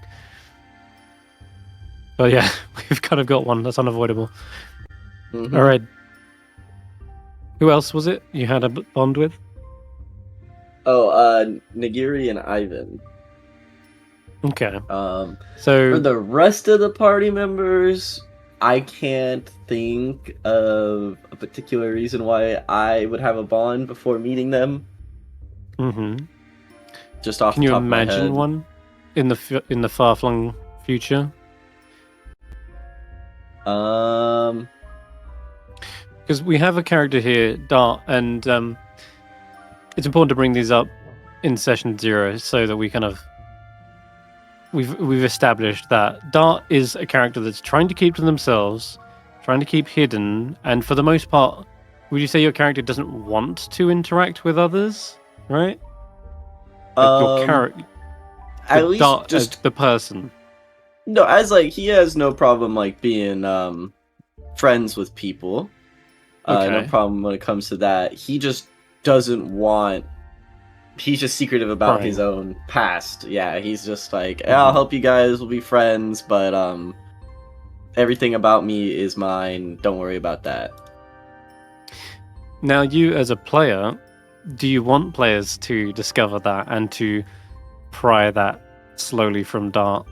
Oh yeah, I'm sure Do they- stuff will be revealed as we go on and as you earn Dart's trust. Okay. But just off rip right now, he'd probably get along with Willbert. I think everybody gets along with Willbert. Yeah.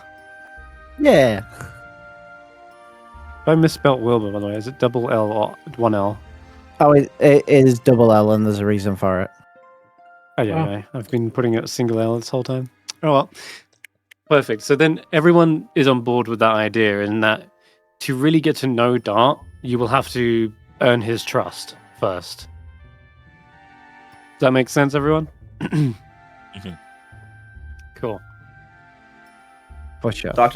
The doctor's got a hard time doing that. He's already in the minus reputation. Yeah. Oh, I'm sure I will find out So that any means- secrets I dare to want to know. So there we have it. If Dart is playing kind of with their cards close to their chest, or they tell you to kind of like, I'm not comfortable discussing that, or hey, could you back up a bit? That's not Bacon being uncomfortable with you talking to their character. It's Dart who isn't comfortable sharing too much yet. But if you earn their trust, if you befriend Dart, then maybe more of that will come out. So yeah, it's not unwillingness from Bacon to want to roleplay or share things. It's there's a time and there's a right bond that has to be formed first. In that same vein, Cool. Ivan will always speak matter of fact. In Ivan's own mind, he is always right. So it will be hard to convince him of things that are Yes. outside of that. Okay, that's a good point to make. Things that are hard to convince, disagreements, difference of opinions, any time that there's a discourse where there's a back and forth between a player, I know my players at this point. I know you guys can talk till the cows come home, and you're easily immersed in a conversation for minutes, maybe even hours at a time. Yes. I would only ask that in that same vein, you be mindful of other players. You look for a nice, satisfying way to end the disagreement or discussion, debate, whatever it is. Kind of have it be so that you make your point, the next party makes theirs, and then rather it be kind of a back, forth, back, forth, back, forth, back, forth, back. Just sort of try to end it in a nice, natural way rather than keep it going for like 20-minute long stretches. That's all I ask. I'm not saying don't roleplay that stuff out. I think it's cool, but you can make it. You can kind of what's the word? Kind of montage an argument quite quickly by saying like, oh yeah, like this like debate or this ongoing argument goes on back and forth as we're like approaching the next location. They spend an hour going back and forth about that, but you can make the points to begin with, and that sets up like the idea what the debate is about. And do you get what I'm saying? That makes sense. Mhm. Makes sense. Cool. Okay, Precisely. excellent. Awesome. All right, then what's next on the itinerary? We've got all the bonds. We've got the why you're here. We've done that. What keeps the party together? Well, you're an expeditionary team, and you're assigned by Syndra Sylvain, which we will play out in session 1, but it won't be immediately. Just a little bit of how we're going to run session 1. We're going to jump right into the action. After that, there'll be time to reflect and have flashbacks to previous build-ups. But I want to test a new way of running session 1 rather, and so you'll just have to stay kind of on the ball, because I will be jumping back in time to different periods. So the story might be it might feel a little jumbled, but once you've kind of got all the pieces, it will make sense chronologically how you got to where you were. But I want to jump right into the action and then flash back to the setup later. So that's just how I'm going to run it. Speaking of what keeps you together, I forgot to mention this in the whole premise. The concept of a ticking clock. This adventure has a time crunch. It is not a strict one. It isn't okay, you've got this many days before the world blows up. Really, the sooner you get this done, the more people you save. The rules of the Death Curse work kind of as follows. For every day that passes, a character under the affliction of the Death Curse loses a hit point. This means that some characters, higher level wizards like Syndra Sylvain, can survive for much, much longer than, say, your average commoner. But your average commoner isn't also likely to have received a resurrection unless a very, generous cleric happened to spend diamonds on them. So, yes, there you go. You've got an idea now of how this kind of works. Those under the Death Curse, they are pushing you to get this done. Syndra is making sure you are progressing every day because her life force is slipping away 1 point at a time, 1 day at a time. Would it be wrong So there's to almost have a colloquialism calling it an adventurer's disease. Yeah, you could. You could. So that's the central theme of this, and you will probably feel like it won't matter too much at the start. You've got so much to explore. You haven't really got any starting points. You're just sort of go into the jungle, start looking for clues. But what might happen as the game progresses is there's this increasing urgency as those afflicted get lower and lower with less and less time. You can imagine once it gets down to like the last month, they're really like trying to hurry you along.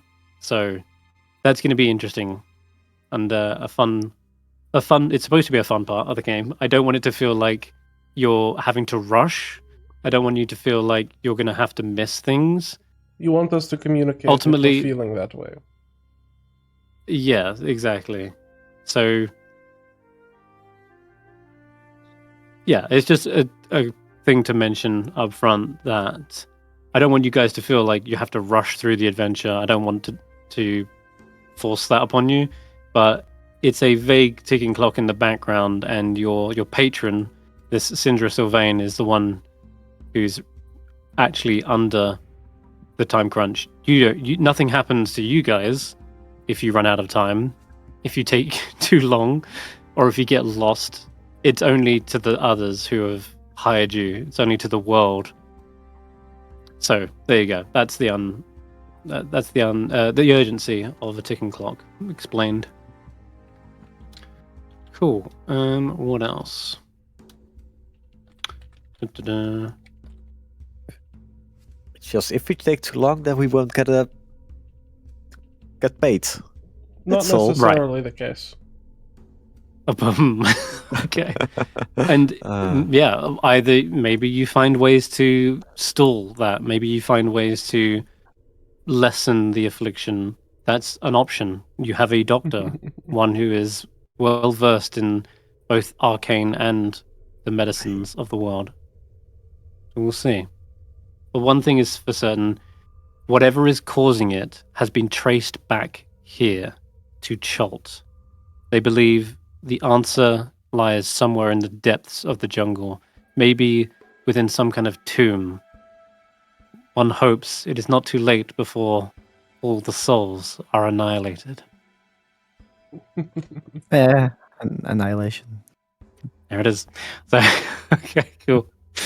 That is kind of your group patron. That's what kind of ties you together, is Syndra Sylvain.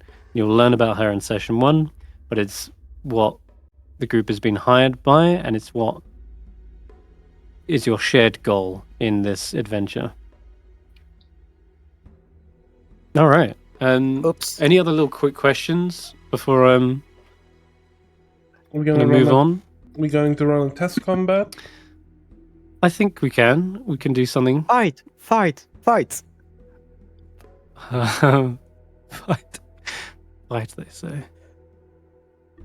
God, where We to do have fight? healing, right? One would hope. Okay. We do possess certain spores that can restore Good. bodies.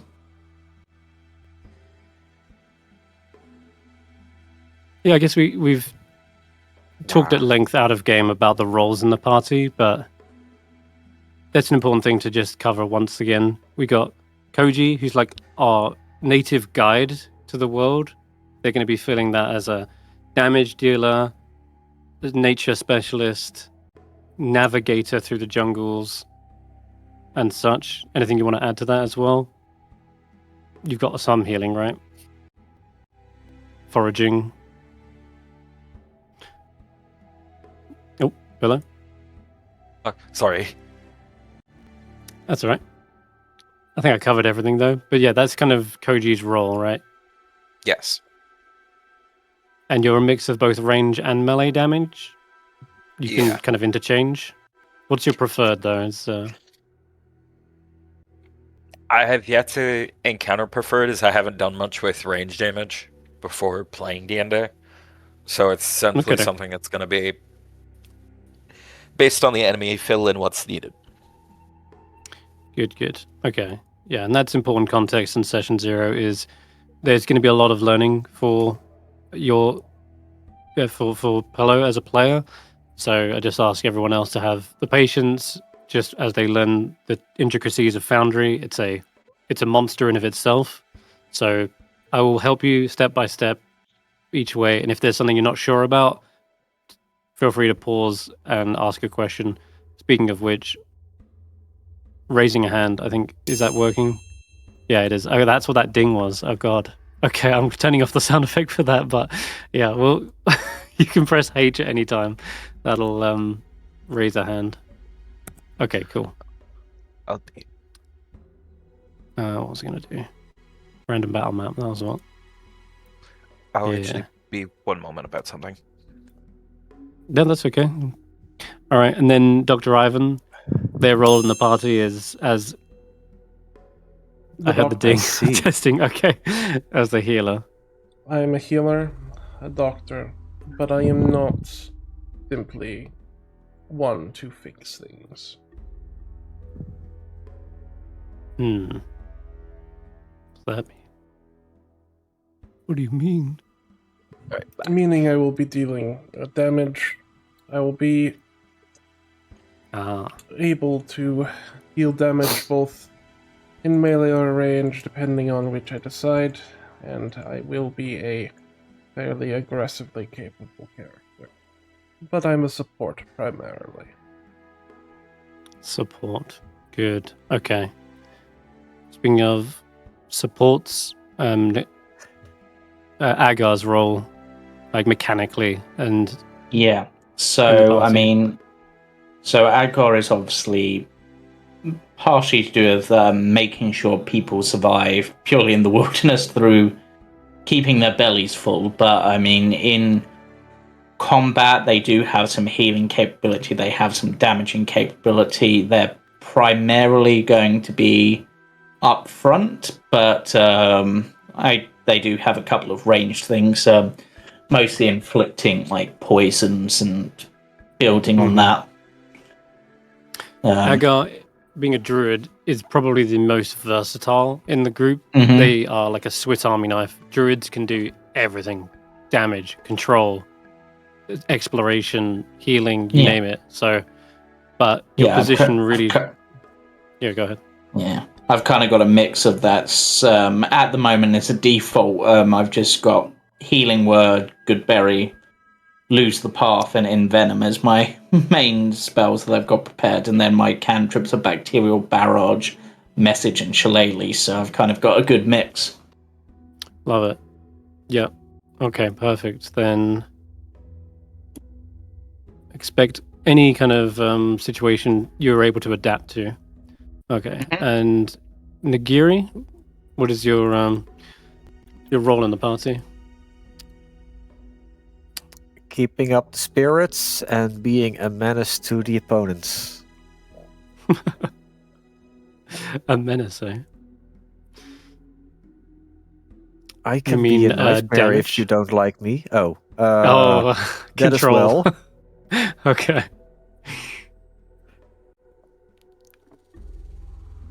I don't know what you Stuff. want. Okay. What you want me to say, but No, yeah, that's I fine. should be Damage and control. Blaster, but I don't have the spell for that yet.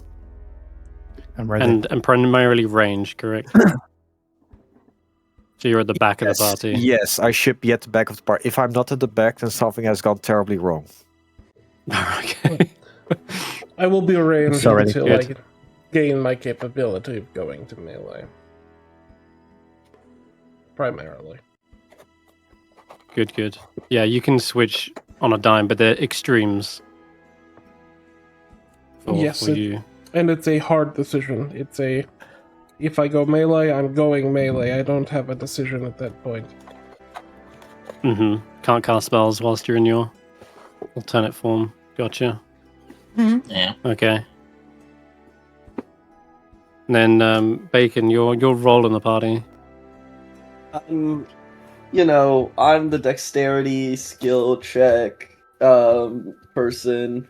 I got pick and locks, investigating, sneaking around, stealing stuff, all sorts of those utilities, and then my eventual subclass will also lead me into the arcane aspect of the party, because I do think Ivan is an arcane spellcaster? Yes. Sort of, kind of. They But, actually bizarrely have as many cleric spells as they, or access to as many cleric spells as they do wizard. So It would I actually will be also- somewhat of a misnomer to claim that I am any one thing. Yeah. So I will be also having the classic arcane spells, your identifies, and stuff like that, detect magic. So kind of just the arcane utility, kind of a baby wizard when we get there. Yeah. Early stages, you're kind of like the trap finder, secret door locator. You're the dungeoneer, right? You're yeah, cool. Escape artist as well, I imagine. Yep. Perfect. Okay. And did I miss anyone, or is that all the roles? I think. Oh, and then I'm ranged in combat. I have a hand crossbow. I'm not Okay, being close to sticking. people. That is actually really good to know. That means you've got a nice, decent split. Because I imagine Wilbert. Oh yeah, Wilbert. That's the one we're missing. Yeah. Wilbert. Wilbert's in the front. So, just like Nagiri, out of combat, Willbert is both to keep up spirits and be a menace to the party. That's what Nagiri said, right? Yes. Oh yeah. Yeah. That's what Wilbert's here for, and to explore and learn. In combat, up front, protecting his peers. He's here to protect and serve, like a true Same. hero should. Lovely. Okay. So he really wants to get up in the front, tank some hits. So Okay. others don't have to. Hopefully. Yeah, I should say that with Agar, whilst they have that sort of mixed bag at the moment, and they'll still have a few of the ranged options. Once they get a bit higher up, they'll be focused more on the melee up front side. Also yes, they functioning need a as that subclass. tanky side as well. Hopefully. Okay. Hopefully as well. Not that he knows it yet, because we're not there yet. Hopefully his animal handling skills will come into play. Yeah, Which- he spent a lot of time on the farm, right? Which does make me question whether, because you said we our stats aren't set, whether I should swap to intelligence or not. Because That's Wisdom. up to you. wisdom drops my my animal handling, which is a shame. Good So- point. But that's something he definitely would be good at. Okay. So I'm very tempted. And I'm good at playing not so intelligent characters anyway, so it's all good. As long as you're not completely idiotic, I'm sure we will find a use for you, Willbert. I'm always useful. Cool. It's actually good to transition this into a marching order, which I'll be asking for quite a few times during adventuring or dungeon crawling. So, by the sounds of it, starting at the back, we got probably Dart, followed by Nagiri, Ivan, Koji or Agar. I'll put Koji here, Agar, and that makes Wilbur the front line. Something like that.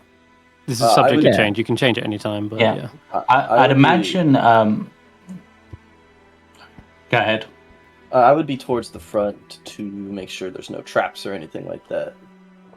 Okay, and then falling back once combat starts, because you've Oh, got yeah. highest initiative, right? Yeah. As soon as combat starts, I I'll was- back off, but I'd be towards the I front. was going to say that probably is similar. Would probably be similar for Koji. If you think about it, if they're the guide, they'd probably be Yeah. up front, Yeah. ready to fall back. I when would combat also starts. non-combatant frontliner, combatant midliner. So should we be concerned about him darting ahead? No. Oh yeah, you should. That's the plan. Okay. We did say no Hey. apologies for puns. For from a logistics standpoint, we need a sturdy character at the back line in case we get surprised from behind. Surprises are good though. I'm too squishy for that. I don't know what's happened. It may be just me, but let me check. Or a something. circle. Yeah. Agar can cover the back, ready to move up to the front should we need it.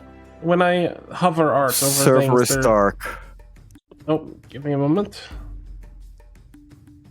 Yeah, if you're an observer, I don't think hover art works on observer. No, observer cannot see anything, as well as 'cause I don't think they have At all. tokens. But no, the hover art on that's my right, okay. on my screen is fuzzy. Is the best way to. Yeah, has, observer is blank right now. Uh-huh. Fuzzy? Okay. Not on my screen, it might be just a reload or Yes, it might be a okay. setting. observers. Observer doesn't need to. Yeah. Okay. I'm making the observer owners of everyone. Yep. So that you always have vision on the stream. Cool. Yuri. Where you at? There you are. Okay, so something like this is a sort of working marching order.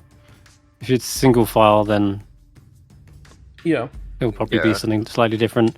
But you don't actually have a backline tank or a van. You've got a vanguard, but you haven't got a rear guard.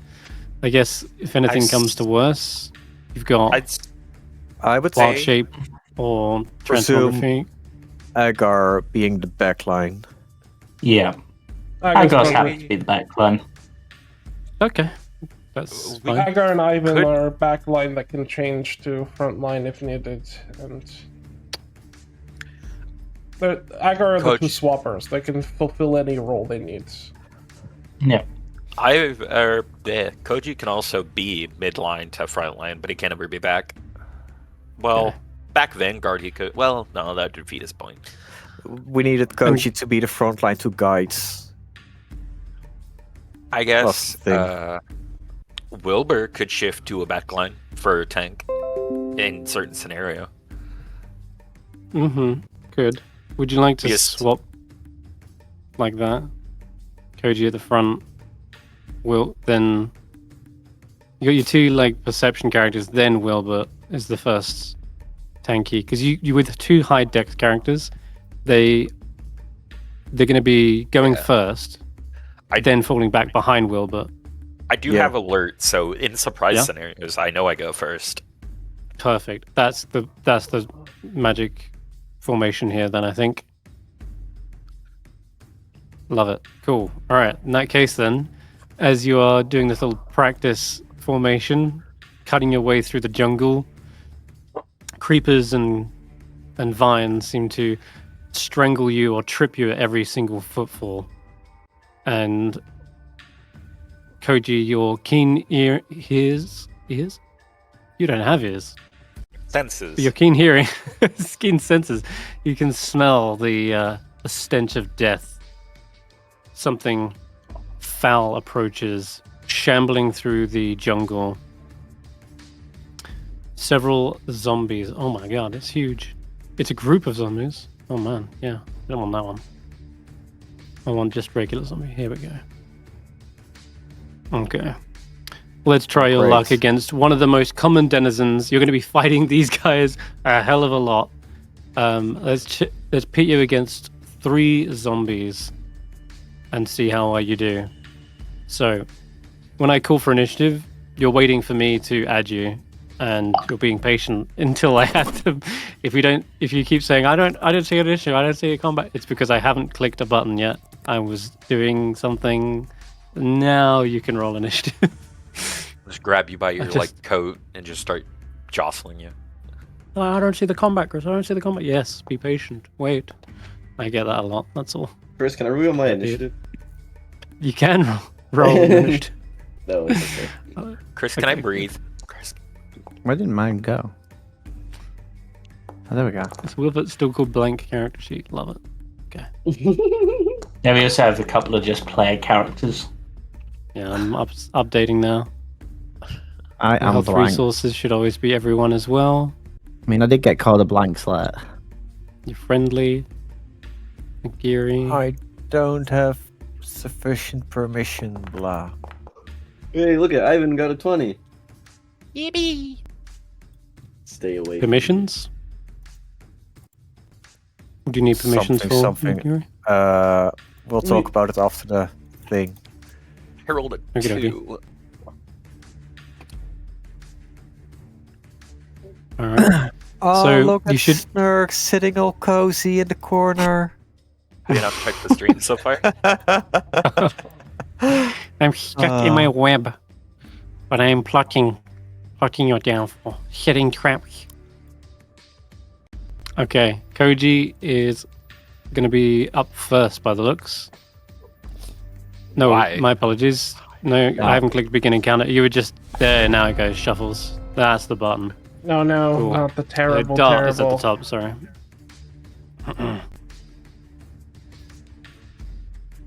Cool. Yeah. When Chris said he was throwing us against one of the most common enemies in D&D, I honestly was worried he was throwing us up against stairs. Alright. I do not believe I you will thought have a problem locked with doors. stairs. Violent flashbacks to Murder House's stairs.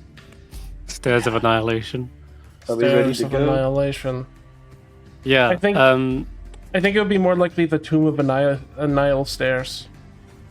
Tomb of Stairsation. Alrighty. There's a Too many com- stairs. Combat etiquette, guys. When it's I say Dart, it's your turn. I just request that everyone else give them the time and the spotlight to describe their turn and let it play out. Go ahead, Dart. Alright, we're gonna walk over here. And we are going to highlight this guy. How much range is on my hand crossbow? 30 feet. That it should be in range. And I will shoot him with the crossbow.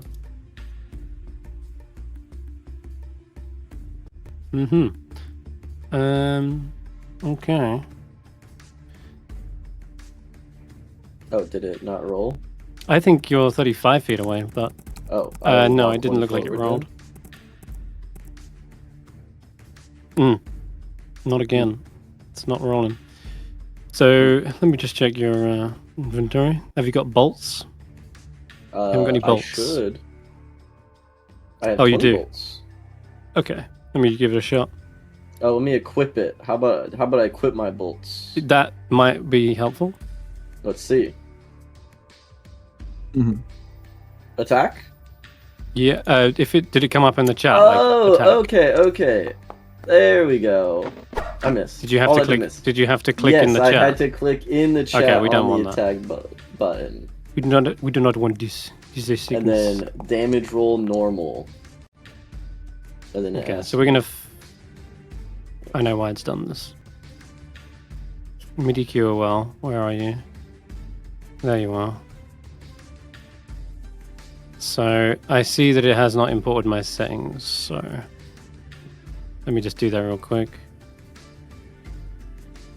Modules, Foundry. MIDI QOL settings, open, import, save. Will this require a reload, I wonder? I'm going to, just because I'm sure it'll message me in a second. But give it another shot anyway, just to keep things smooth and test it. One more time. This is yep. Go ahead and roll it. Oh, it works this time. Hey, I Cool. got the same result. Did you actually? They got the same result. Perfect. Cool. Then no retcons needed. All right, your bolt flies past, whistles through the branches and leaves like before it seems like it hits a thick log. Looks like he was in the underbrush. Okay, moving Wait, on. Ivan. there's even more?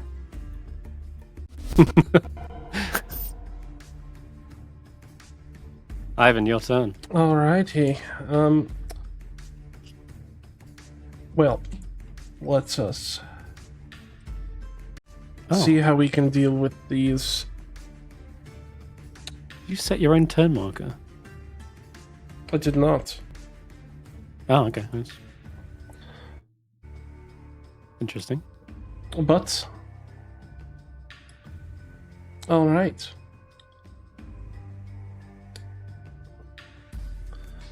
I think my best bet here.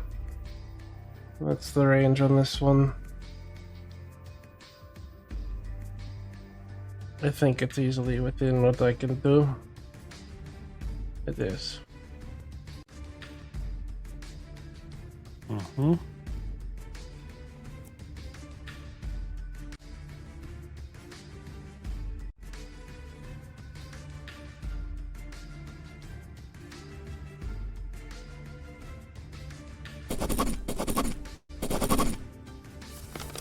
Bacon, you said you missed? I believe an 8 is their does it- AC. Oh, never mind, Chris. You do gotta give him 6 health. I forgot it was a zombie. Damage. Oh, Yeah, it 6 actually did health. already do that. I was alt tabbed at the time, but yeah, I'm looking back, and it does look like you've done 6 damage to it. Well, it should only be And- 7. It should only be 7 damage. 7 total. Yeah. So Ivan reaches into his pack and pulls out a small, Okay. unimportant looking set of needles. And he just gives it a swing towards the zombies. Gotcha. For some reason, it doesn't let me use my spell slot for that. Do I need to do a long rest before this to regenerate Yeah, the spell I think slot? it has. Yeah, give yourself a long rest. Because they're brand new characters, sometimes it just hasn't come equipped with them. There you go. Now you've got one. And it's also fixed your spell slots. Like you had two spell slots, like first levels. You shouldn't have any, but there you go. Cool. Alright, infecting them. Yep. So 60-foot range, and did you target them? Yeah, you I did. So is it a save?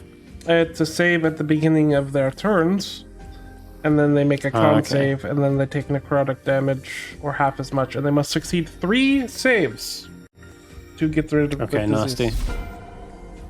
Perfect. Any movement? Yeah, we'll move back. You got it. And usually what I'll do is, just to keep things running, if there's nothing else but movement, I'll just go to the next turn and say, alright, Nagiri, go ahead. Ding. Who raised their hand? Me. Sorry. Can I... Bacon. Are the feats updated? On Which one's that? The Depends which feat. The one I'm taking is my origin feat. The spell casting one, magic initiate. Magic initiates. Yeah. I don't see it on your sheet. Yes, that's I completely forgot to put there. Go ahead and import that. Make sure it's the 2024 version. Sounds good. Thank you. No worries. Come on. Okay, Nagiri. How can I easily check how far I am from an enemy? Because I want to keep the front one alive for darts. So to get the ruler out, you just press R. Don't don't R. mess about with pressing like the tools on the side. Just press R, and then you can measure. If you want to measure multiple points, you can hold down Control, left click, and you can. And I urge everyone to try this out. This is new for everyone, even my veteran players here. To get back off of it and back to your token selection, press R again. You're going to have to get used to that. Wait, say that again. Control and R. No, just R. Just press R. It will switch to the ruler, right? Then you can start dragging a ruler with your left click, if you want to add multiple points, hold down Control, then let go of your mouse click, and then click again. And now, Oh, Make sure you don't Okay. accidentally press R and Control at the same time. I think that just reloaded my page. it did, yeah. It did for me. Because I held R and then tried to do the ruler and nothing was happening. So I think I needed to reload. So if you're moving your character, you don't need to do this. You have a drag ruler built in, so as you're moving your character, it will tell you how many spaces you've gone. The color should change as well to denote you're needing a dash to get to where you're trying to go. If you go all the way out to like 90 feet or something, you'll notice it goes red, telling you you can't make that. What? Okay. what the hell is that image for Nagiri? Where? I don't know. Oh, that's a placeholder I made for because I can't upload any art. Nor do you need to. Terrifying.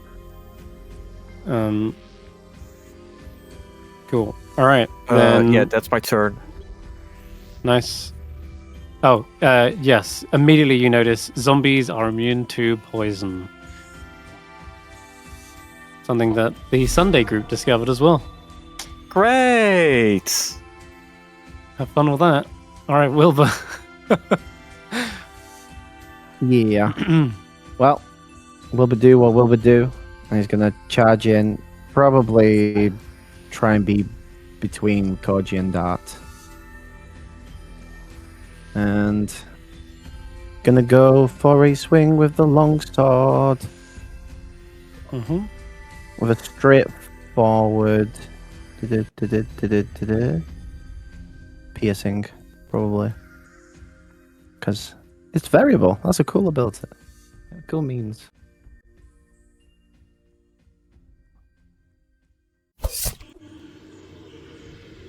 I didn't get more than 5, so doesn't affect. No. Okay. But I will try and bonus action trip Okay. and snaring,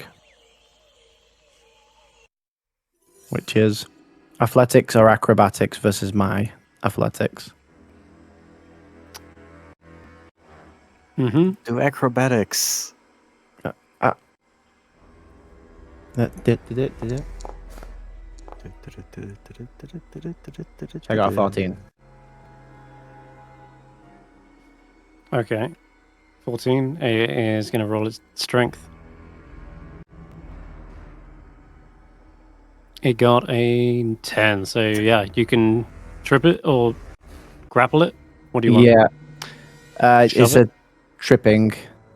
So he's going to slash for the legs, and then as soon as it's weak, just shield barge it and push it to the ground. Nice. Okay. And then stand like stalwart in between Dart and Koji, who's behind him.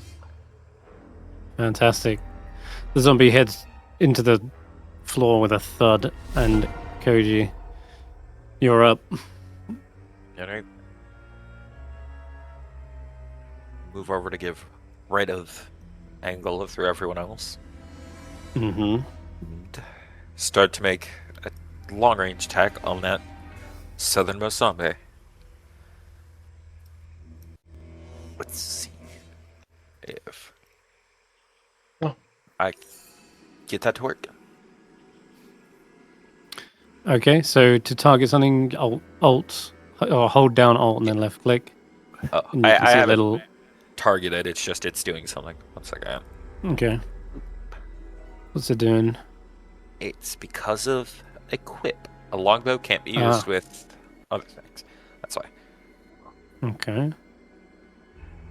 You got it equipped, and then you need the arrows, don't you? Arrows are It's now just saying equipped. cannot use two-handed or with a shield or something. You need yeah, to so you unequip have a your shield? shield. Oh, I have my shield equipped too. Yeah, yeah, What's that you do. thing?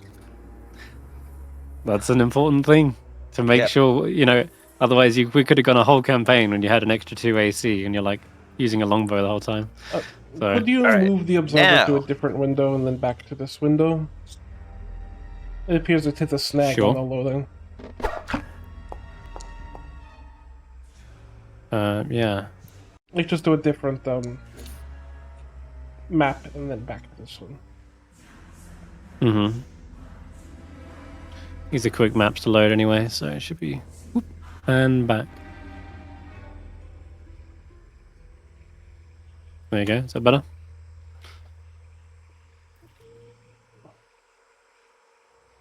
Is that better? It would seem so. Yes. Yeah. If you ever have an issue, it's probably because you haven't got anyone selected. So if you ever need on the observer to see vision, do Control All. Okay, and that should select all the targets you have permissions on, and Control it should keep all? everyone in frame. Control A for Control All. Yep. Alrighty. It Okay. looks like I'm getting a Alrighty. weird vision bug where everything's gray. That might be that someone's vision? dark vision. Who's seeing in grey? I'm not. Even though global illumination is turned on, so you should see everything just fine. Does it change if I do that? No. Bizarre. Okay, drag a box on the screen so you deselect everyone, Yep. and then just click Nagiri. Still grey? No, it's not gray. It's just slightly dark for some reason. That's clue. weird. No clue at all. Okay. It's All not right, sorry, dark for back to- me. Let's go back to Koji. Yeah, that worked, right? So now you've got your Yes. bow equipment, Shot not landed. shield. 23 to hit. Shit. 10 damage. Nice. And Okay. slow, I believe. So 2 effects appear on the token, you'll notice. That first one is to tell them that they're bloodied, and you can also estimate how much health they have. If you ever hover your mouse over a token, you'll see one of them's unharmed, another is near death, and this one's just badly injured, okay? And they're in like 25% increments, so unharmed, they're at 4. Slightly injured, they're at between 75 and 100. Bloodied badly injured is below half, and then near death is on the last 25% of their health. The second icon you see there is, of course, the slow mastery. And for that, they have reduced speed by 10 feet, and you get to choose one of 2 things when you hit something with slow. You can either prevent them from dashing, or you can addle them.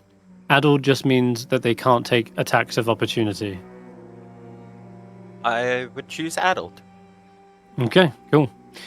Moving on then. The zombies finally get a go. Which burst proc infect if it doesn't do it automatically.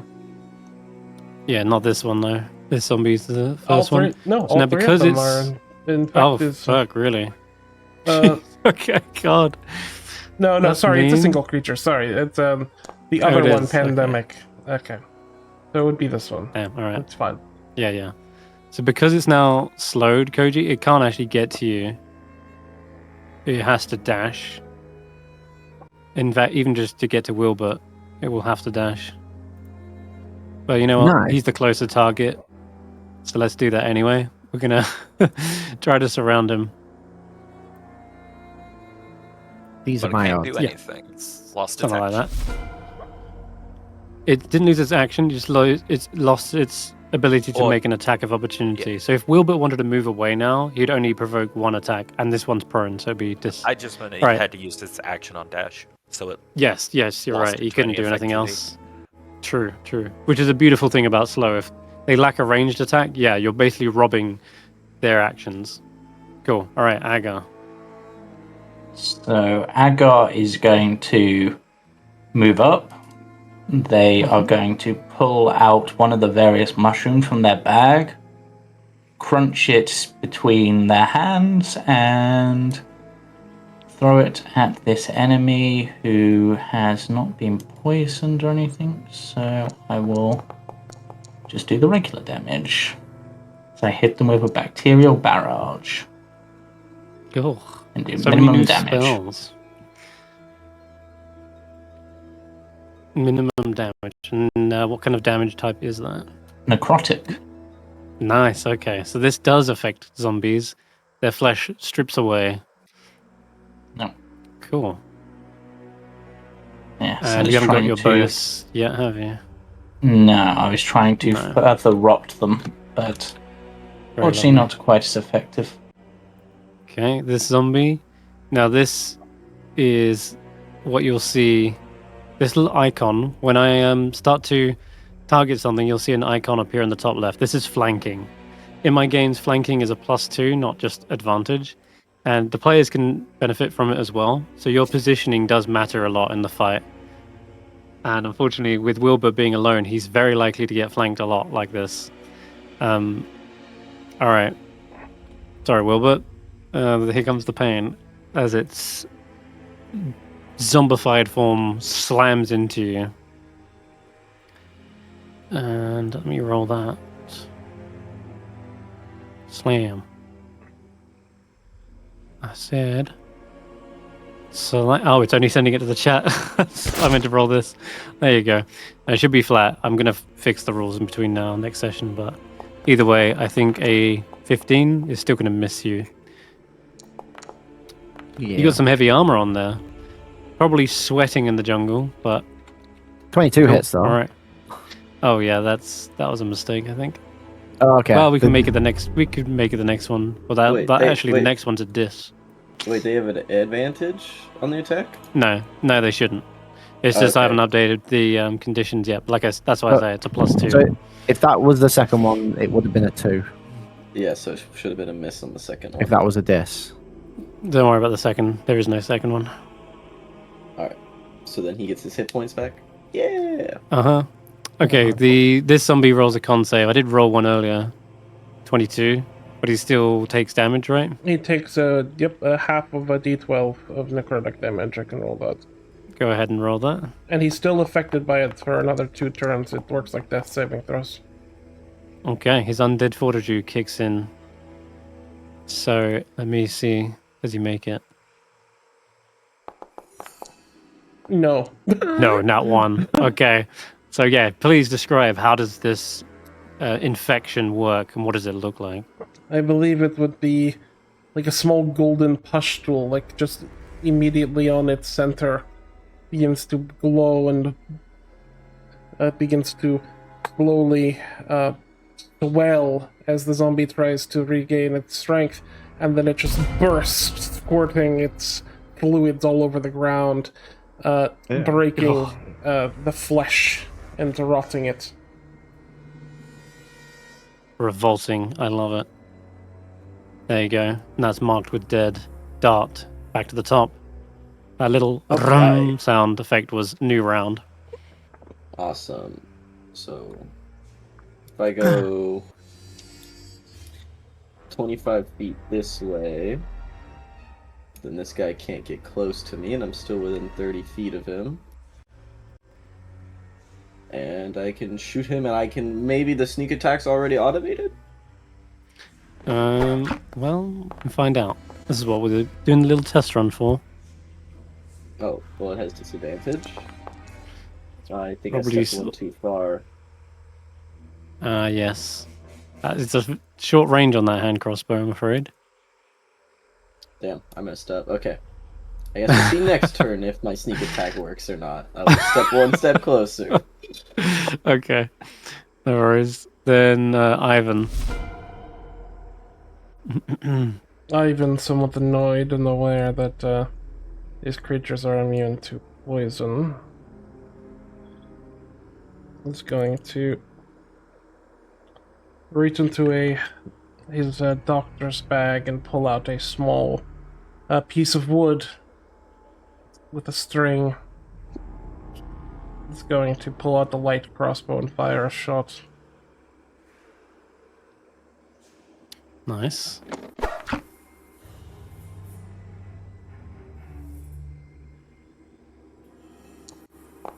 That's actually a hit. Minimum damage. But they are bloodied now. Filling this corpse with holes is going to take a long time. I will use Need my some- bonus action to make my cloak billow, which I don't have, but I'll billow my cloak as a bonus action by using my hands, I guess. Your own hands. Love that. Okay. Cool. All right, Nagiri.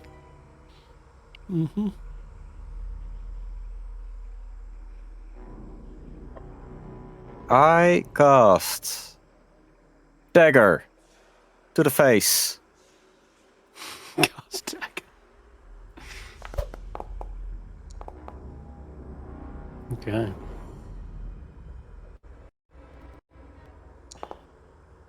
Dagger works.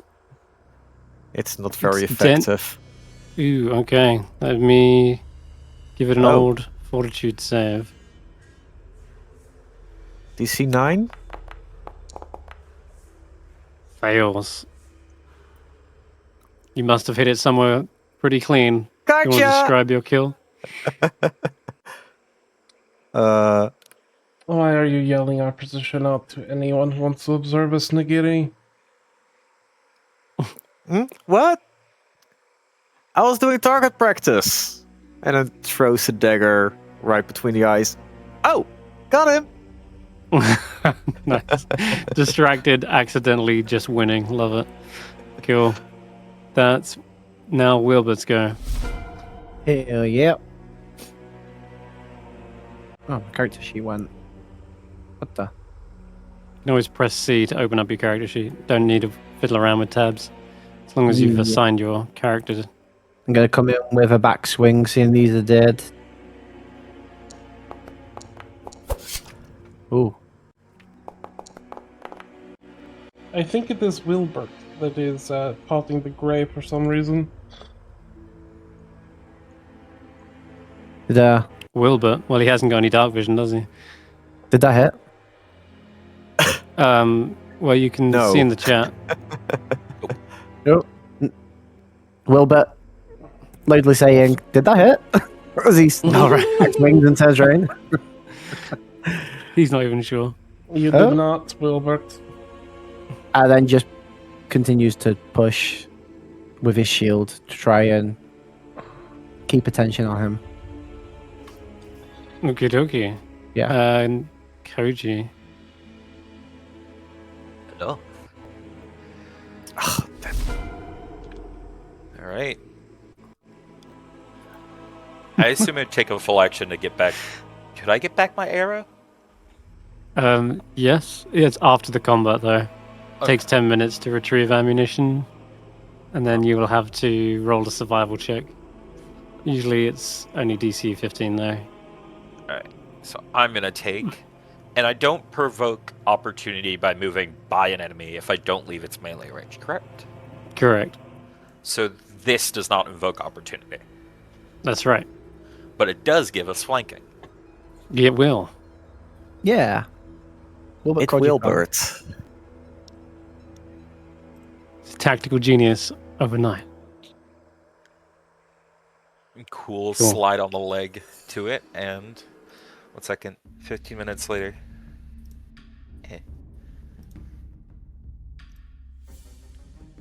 Eh. Okay. Swapping to short swords, are we?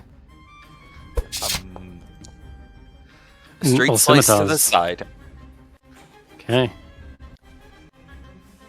I do have to fix the advantage thing, but that's still a good hit, and I need to roll a con save. The old undead fortitude. Oh, here we have an instance where the zombie holds on to its undeathly form, rises once again. You've only chopped off a limb. You need to go for the head like Nagiri. Now, you have what is called weapon mastery, my friend. Do you have a second light weapon, or are scimitars even light to begin with?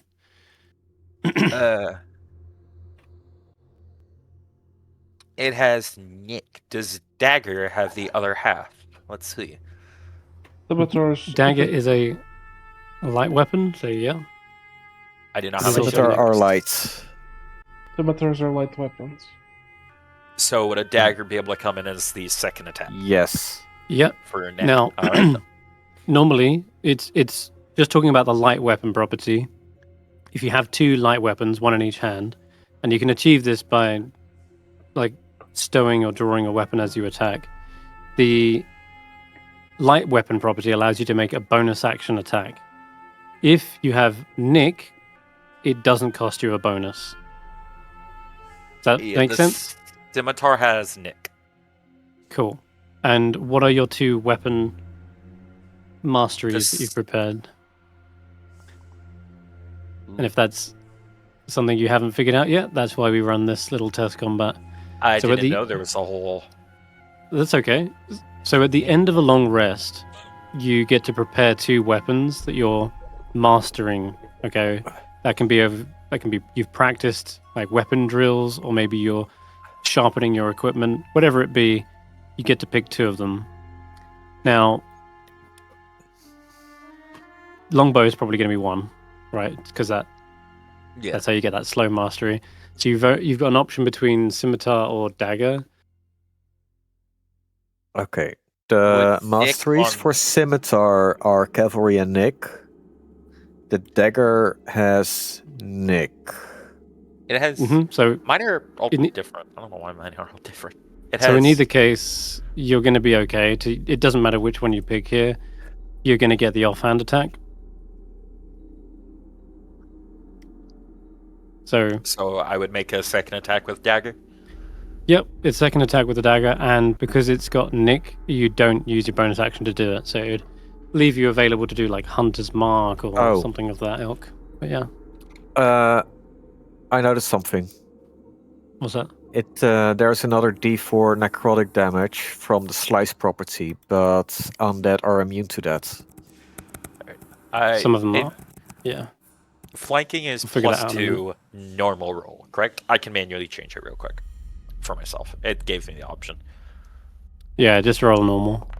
But you can add the +2. I'll be fixing that between now the next session. Okay, there's another hit.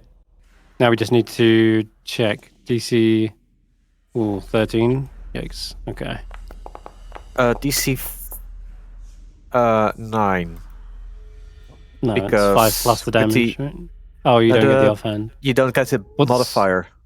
Yeah, well, he seemed to have that. Well, you haven't got a fighting style to level 2, right? Not until level 2. Yep. Okay. So we need to make sure that's the case. All right. So it does make it though, regardless. This same now you chop off the other arm, and it's just this kind of shambling torso. Its head lopsided. Doesn't want to go down. So that looks like it's going to get a go. No, it isn't. Agar's first. Uh-oh. Yep. And Agar is going to charge in, and all of this smell of rotting flesh has got them salivating. So, Of course you're gonna No. do. That's a bonus action, right? I also have a bonus action to do it if I want. Why did that just roll damage and not actually do an attack? So. Oh, it's... Yeah. Let me... maybe D20 plus... strength plus proficiency, so... Yeah, we need to add yeah. I'll set that up. an activity for 12. that. 12 is a hit for sure. Yeah. Okay. Then in that case, Fairly low looks like DC. I gotta roll another. What's it called? Con save. All right. Here we go. Finally. And that's probably a dead zombie. Yeah, because you rolled. Yeah, so Okay. the DC would be 9, so... Yes. Yeah. Down it goes. How do you want to Yeah. finish the fight? So Agar is literally going to charge in, sort of look at Koji and be like, we know how to deal with this, and just sort of chomp off the head and chew it and swallow. There is no coming back. Just when you thought it was all over, a growl from nearby Ivan. Something, all this blood and fighting and shouting has attracted something. And pouncing from the top of the tree down onto Ivan is a freaking saber-toothed tiger, a muscular beast of the wilds. Claws and fangs flash in the light, and this is gonna be way too much. I already know. but this is only a test fight. God. Well, I rolled a 2, didn't I? So that's gonna be alright. Wait, they're hidden technically. All right, stand back. I'm gonna pull out all the stops. 2. It was rough. Let me go ahead and roll that again because they would be hidden. So, second rend. Yes, that's a little better. That does beat the DC. Okay. Absurd amounts of damage. We know that's way too much for a typical level 1 party, but stress testing. They're gonna see what it's like going down though. This is an important aspect of the old D&Ds. Okay. Ivan would also gain a level of exhaustion. I haven't yet to update the conditions, but they will be automated by next session, fear not. Dart, you see there is a target, another new fresh one for you. Mm-hmm. This is a terrifying discovery. Normally, a level 1 party would run from a monster like this. Is this a tree or is this a bush that I'm standing on? Yeah, there's trees all over the jungle, yeah. Alright, cool. I'm gonna walk behind it and I'm gonna use my action to hide. Fair. Oh yeah, you don't. Don't you have cunning? Is that next level? Next That is level. next level. We are going to hide behind this tree. Okay. Ivan, wait, you can get, that's a bonus, right? You got cunning action No, level 1. not yet. Damn, okay. Level 2, fuck. Alrighty, Ivan, give me a death saving throw.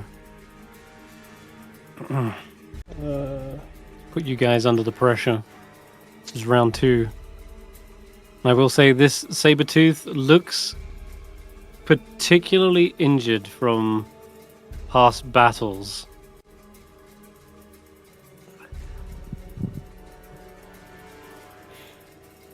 Okay, what did you get? Sorry, I'm trying to figure out what this sheet wants me to, how the sheet wants me to do it. If there's this button for it.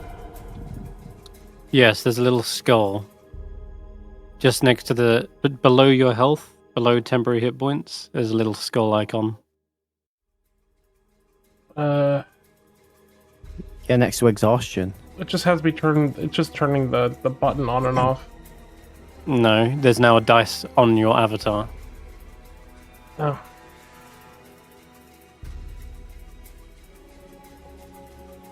There it is. Uh-oh. Oh no. One fail. Okay, Nagiri. Ivan's in trouble. I am gonna grasp my necklace and I'm gonna cast a spell, but I'm gonna hold it until after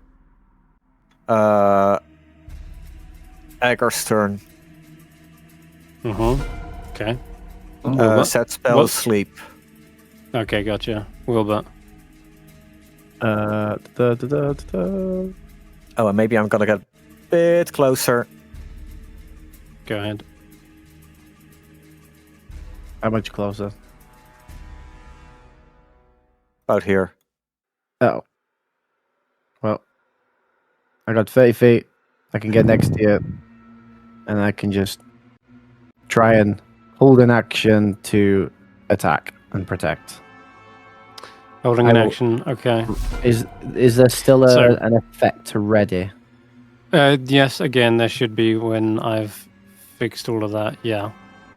I haven't got it yet, but you're right. Whenever you're ready in action, you would right-click your token and assign it, but I haven't got them yet. Need to fix it all, clean it up. Alright, Agar. Right, Agar. Oh, you missed Koji. Did I miss Koji? Agar, Koji. Right. Of course, back out with the longbow, because Ev trying to get close to that. At least now. Oh, there we go. Actually. Yeah, no, I'll fire first, because I'm within range already. Ooh, I think that's a hit. Damn, min damage. Tiny little bit of damage as it kind of pierces its flank, turns to you and lets out this horrifying roar. You're just pissing it off. make another progression to be stored near Willbert. Actually, one behind. Okay. It is already bloodied, though. As I say, this is an injured saber-toothed cat. Probably adrenaline still pumping through its body from the previous fight. Agar, you're up. That is our little bird. Only I get to eat them.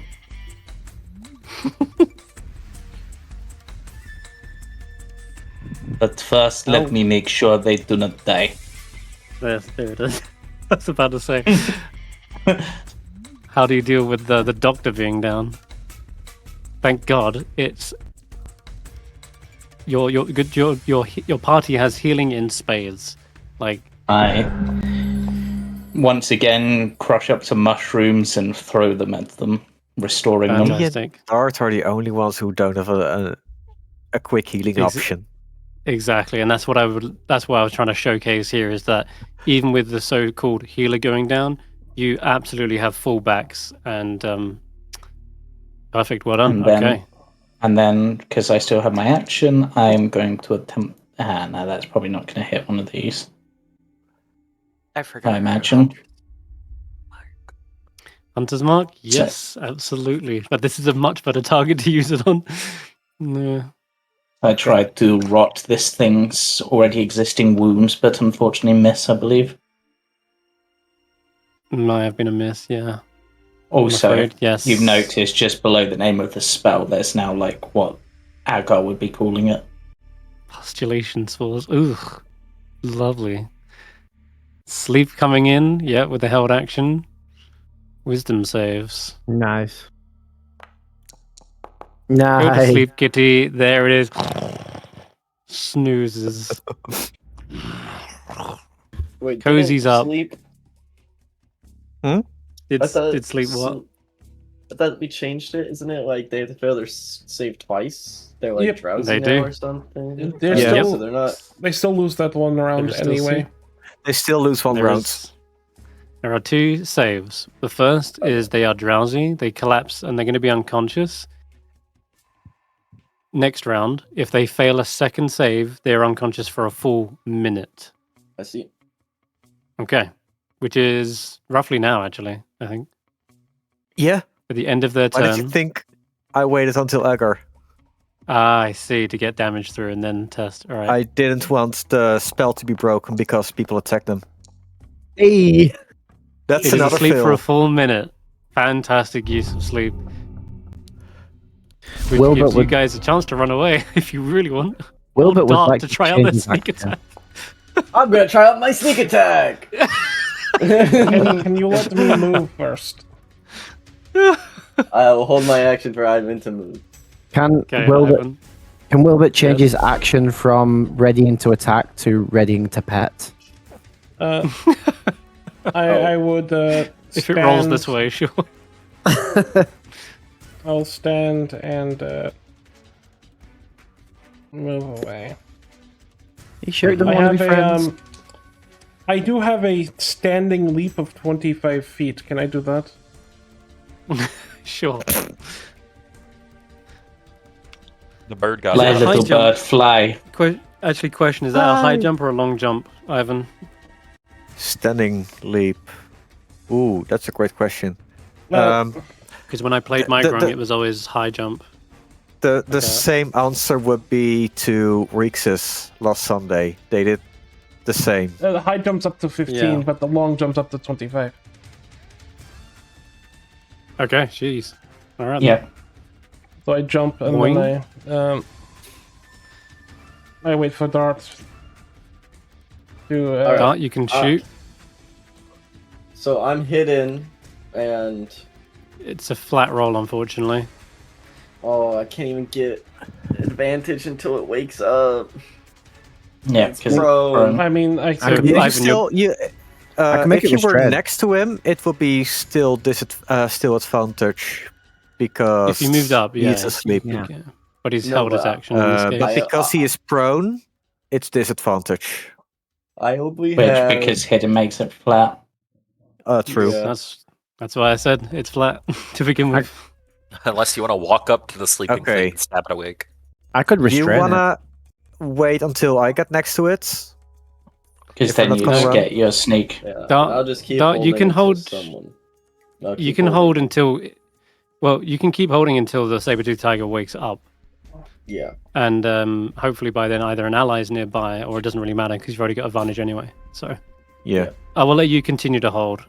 I will Ivan, hold. Yes.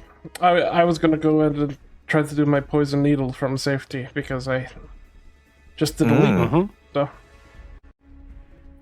Go ahead. Okay. Hey. Is that hit? It's a dis, right? Because he's prone. It's this. Wait. it should should be be. this, yeah. Oh no, Yeah. wait. It's Oh no, it's unconscious, so yeah, it's Oh, flat. Yeah, it was flat. it is flat. All right, that's a hit, Yes, I and hit it wakes and, up with a very grouchy roar. Damn it. Nice. The soundboard. That was the sound. Oh, you wasn't expecting it. Okay, sorry.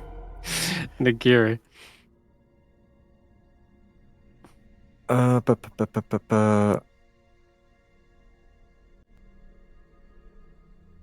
Mad Lad going into melee. Kitty. You can end concentration on sleep as well. Yeah.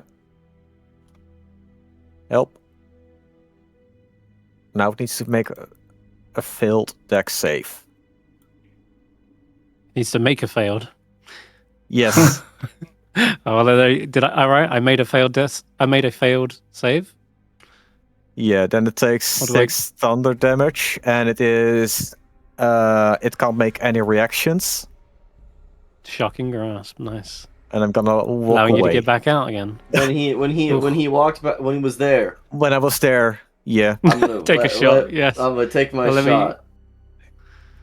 Does Oh, sneak God. attack work? Let's see. I'll be real quick. Nice. Flat roll. Yeah, it would have been flat. It's still flat. an It's still 18. prone. Use sneak But it's attack. still a hit. Yes, I can use sneak attack. Yes. Lovely. I clicked yes. Did it roll the extra dice? It did. I didn't. Oh yeah, actually did beat it Dan. in the actual thing. Nice. Huh. It works. Sick. Everybody. Clean. 9 damage. This thing is barely left alive. Should have given it that. Shouldn't have reduced its HP after all. This level 1 party slaps. Do we have to kill it? I would like to. Don't do you want some food? research. Oh, okay. I was just Go gonna ahead, try and Willbert. net it. You can net it if you want.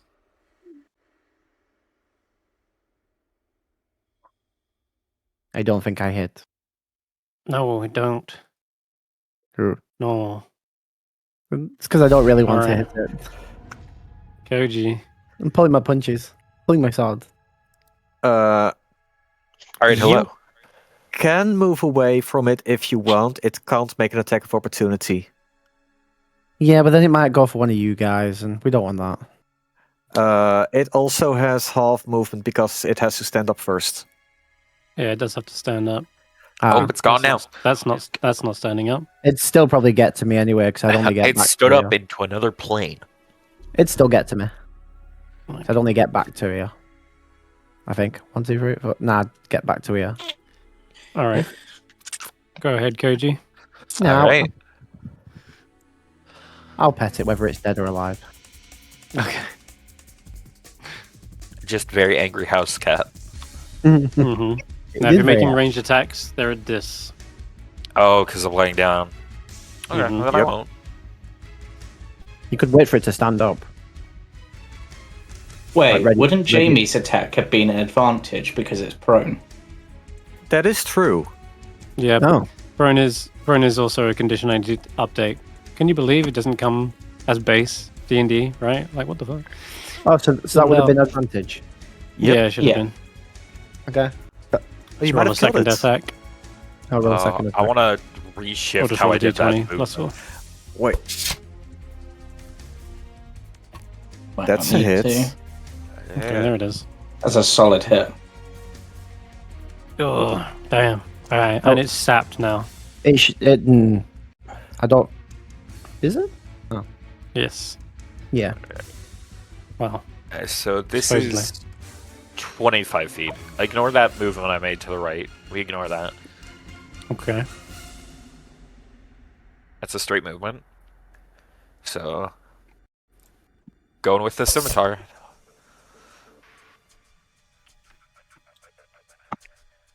That is gonna finish off the wild feline foe. How do you want to did do it. this? It's still prone, zapped, and what else is happening to this thing already? Death? You know what? The I'll worst use it. condition. Of poison, yeah, needle. As Koji sort of slides in, as it seems to like raise its head to try to meet Willbert, Koji goes in low and manages to push his scimitar straight, essentially running it along the bottom of its neck, slitting its throat. Oh, damn. Its last roar is choked on that. Collapses in a heap next to Wilbur, who's still trying to pet it. But He slashed it reluctantly.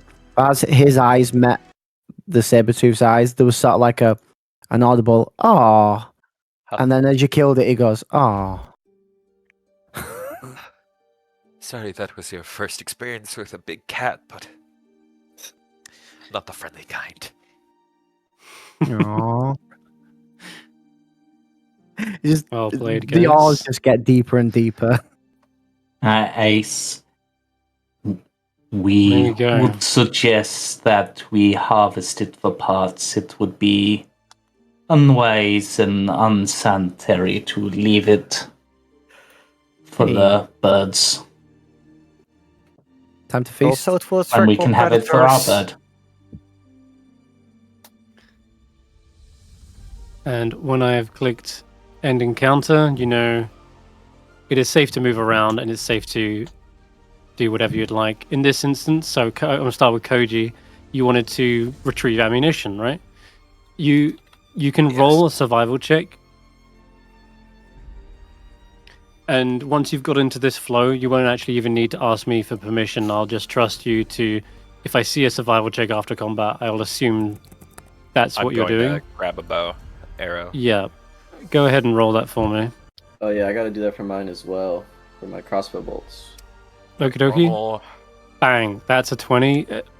Like, when you've got 20 above, you get all the ammunition back. Okay, so one arrow retrieved from the hip of a zombie. What is the roll I'm making for my arrows? It's a survival check. Two arrows. One retrieved from the saber-tooth. I forgot. Mm-hmm. So you get both back. I got a 15. 15, you get half of your ammunition back. So if I spent 3, I get... Round up, round down. up, round down. Round down, I'm afraid. So I got 1 back. I 18 bolts. Yep. Now, if you roll below a 15, you get none back. Okay? Easy to talk about. You take that 10 minutes to retrieve stuff. Another character like Agar or Ivan are grabbing the pelt. They might be rolling a survival check of their own, but for a different reason. Go ahead. Yep, I will do so. As I will harvest them for food and other supplies. Not my best, but... This creature seems particularly mundane. Is there anything interesting about its corpse before the chef begins to... Only that it was somehow already injured. By what? Make a medicine check. All right. Slap hands together, real quick.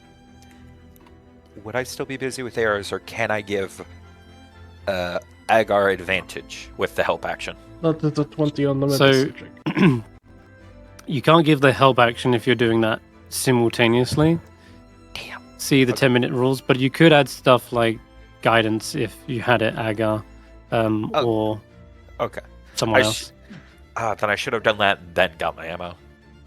Yeah, Could I evade it? You can if the time is of not the if there is no time pressure potentially, but Willbert here wants to contribute, so let's let them do something and see if they can help.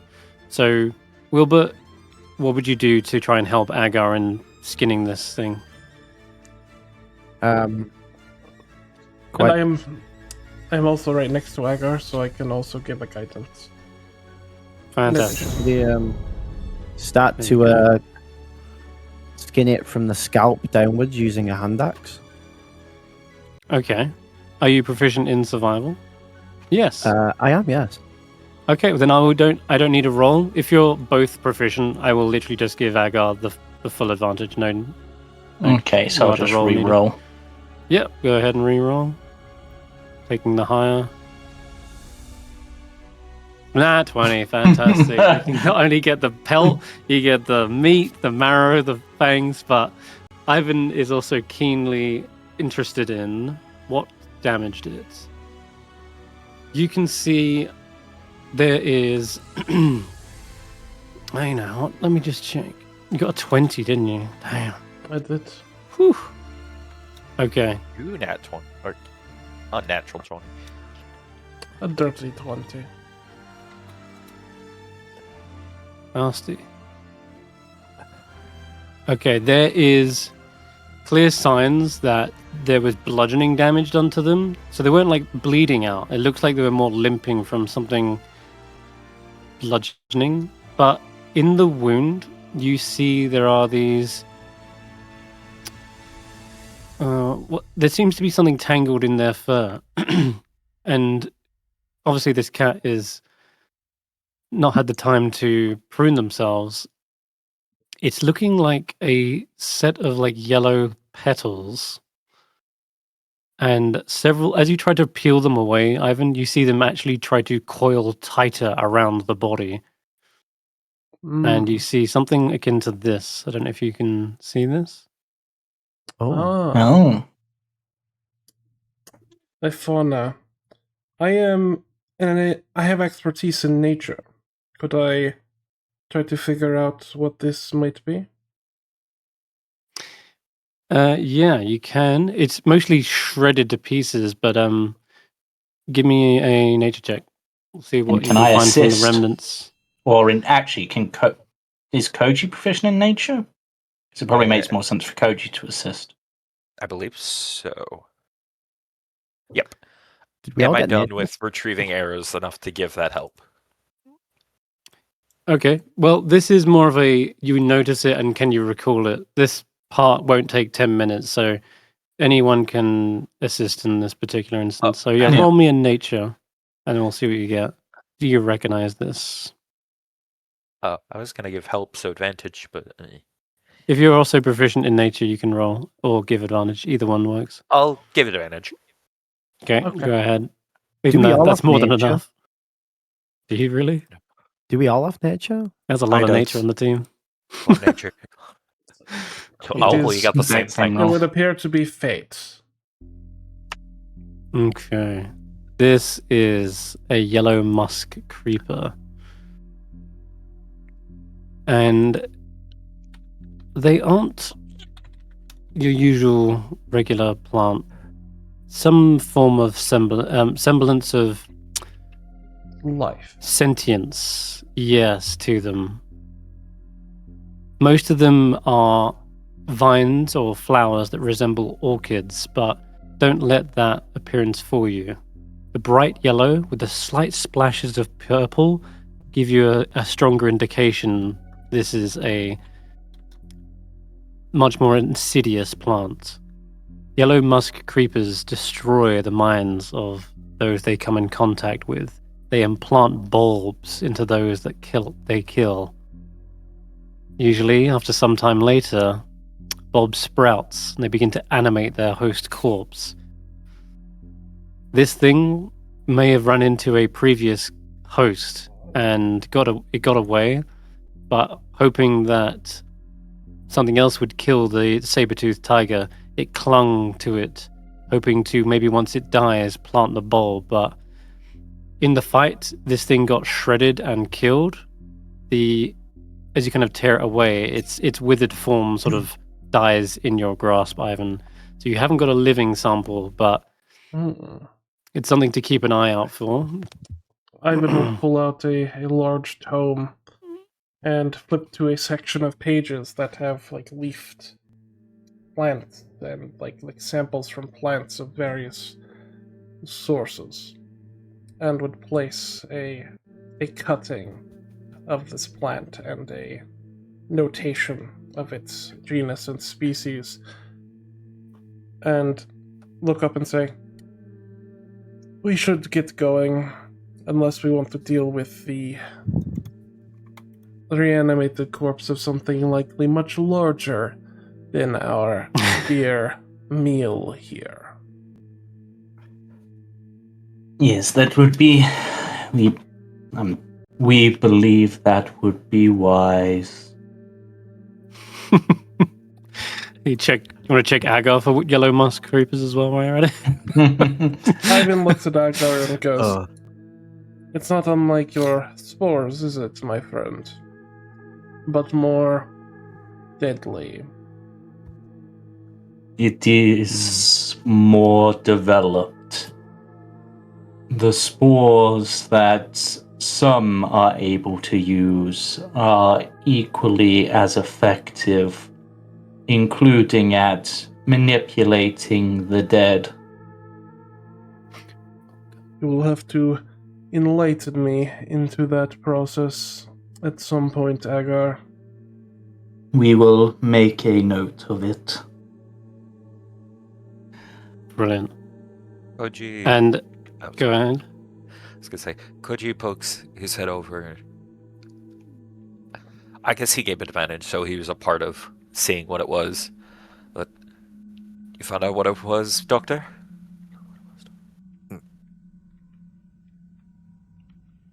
And he doesn't need to say that, I guess. Sen. Sen? Repeat that. You found out what it was, Doctor? A yellow musk creeper. Ugh. At least colloquially. Yeah. What is the language that is primarily used for codification of species within the lands of Mitra? Would it be Celestial? For The codification coding- of species. Genus. What's the Species. Greek in Latin? Yeah, the D&D version of Latin. of scientific. You mean like of Yeah. scientific names? I had not thought that advanced. You can I mean, choose the- celestial if you like. I mean, one of the gods more created common- animals, maybe that makes sense. I mean, one of the more common languages that a lot of the scholars seem to have is Draconic, but I don't know if that would make sense as well. Yeah, the Nagiri script is based on the Chronic as well. Oh, yeah. Okay, Uh, either one of those then. in that case, Ivan says a phrase in Draconic that you probably don't make hide nor hair of before he says, "A insidious thing they are." Ugh. I know there are parts of nature. Sorry, I went into Isle. No day apart to nature, but I swear something doesn't feel right about seeing the dead walking again. It's even weirder when you see a scavenger carrion bird picking at them while they're walking around. Ain't lived till you seen a T-Rex with a vulture picking at its eye while it walks. Ain't lived. Love it. You want that? And This. during this 10 minutes as well, Dart, you can have been on watch as another 10-minute activity while they're doing that. Or you could be stealthing around, like you could be sneaking ahead, scouting. But I'll go over the 10-minute rules after we end up the stream because it's all on the OneNote. But they don't have to be necessarily things you read or know. You can be doing whatever you like, really. But it's just a nice thing to know. What's your character contributing to whilst they're all doing their own thing as well? But yeah, so that's the thing. And then Nagiri, what did you just have your hand up? Yeah. While everyone else was looking for their daggers and skinning the beasts, getting their arrows, I wanted to pick up my dagger, but does that take 10 minutes? And do I need to make not a for the check daggers. for that? No, a dagger isn't an ammunition. It's yeah. just a thrown weapon, so you can retrieve that. Cool. Yeah. And in those 10 minutes, I'd like to just go over the body, see if they have any nice trinkets, Looting. relics, looting. Yeah, like Yeah, okay. it's a waste to let these bodies rot in the desert, jungle. Yep. That's Go ahead, give me a... So there's a number of different ways you could loot, whether it be survival, because you know how to, like, tear things apart, or organize corpses. It could be perception, if you are seeing, like, a trail where these zombies shamble through, maybe bits of clothing ripped on nearby trees. Or you can investigate as you, like, root through pockets, open up, like, little compartments on, you know, like, amulets on stuff. So I'll leave it up to you. One of those is fitting. Yeah. Perception, or... It I don't know what's good for matter. Nagiri. It's either a +1 or a +0. Okay. Let's go with So, yeah. perception then. I was gonna roll survival, but it's Oh, okay. Nice. Ooh, 19. Okay. 19. Okay, these were maybe soldiers at one point, though their armor is it's not that up to scratch. Looks like kind of maybe basic leathers, and they didn't protect them much from the zombies, that's for sure.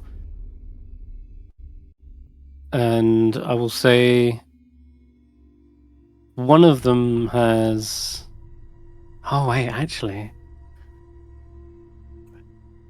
No, I know where the zombies and Chult come from. Why am I describing something else? The zombies are... Their clothes are far older than what you would expect. These aren't like freshly turned zombies.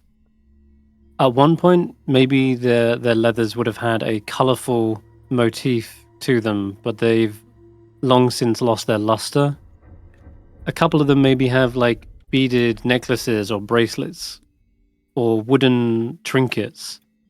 They look like they were from a much older, more kind of primitive tribe. Nothing like you've seen in Portnai and Zaru, where you know their commerce and society's bloomed and flourished. This looks older still, like people who lived in the jungle, perhaps. But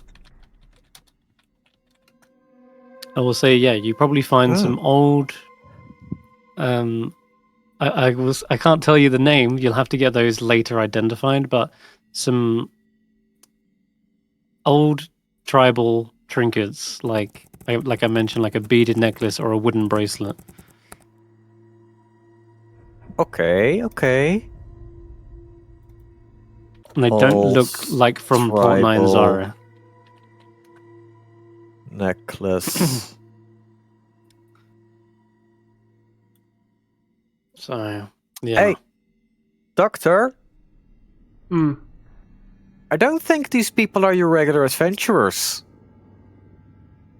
Then bring what you have found over here, or do you want me to observe it in situ? I'll bring it over.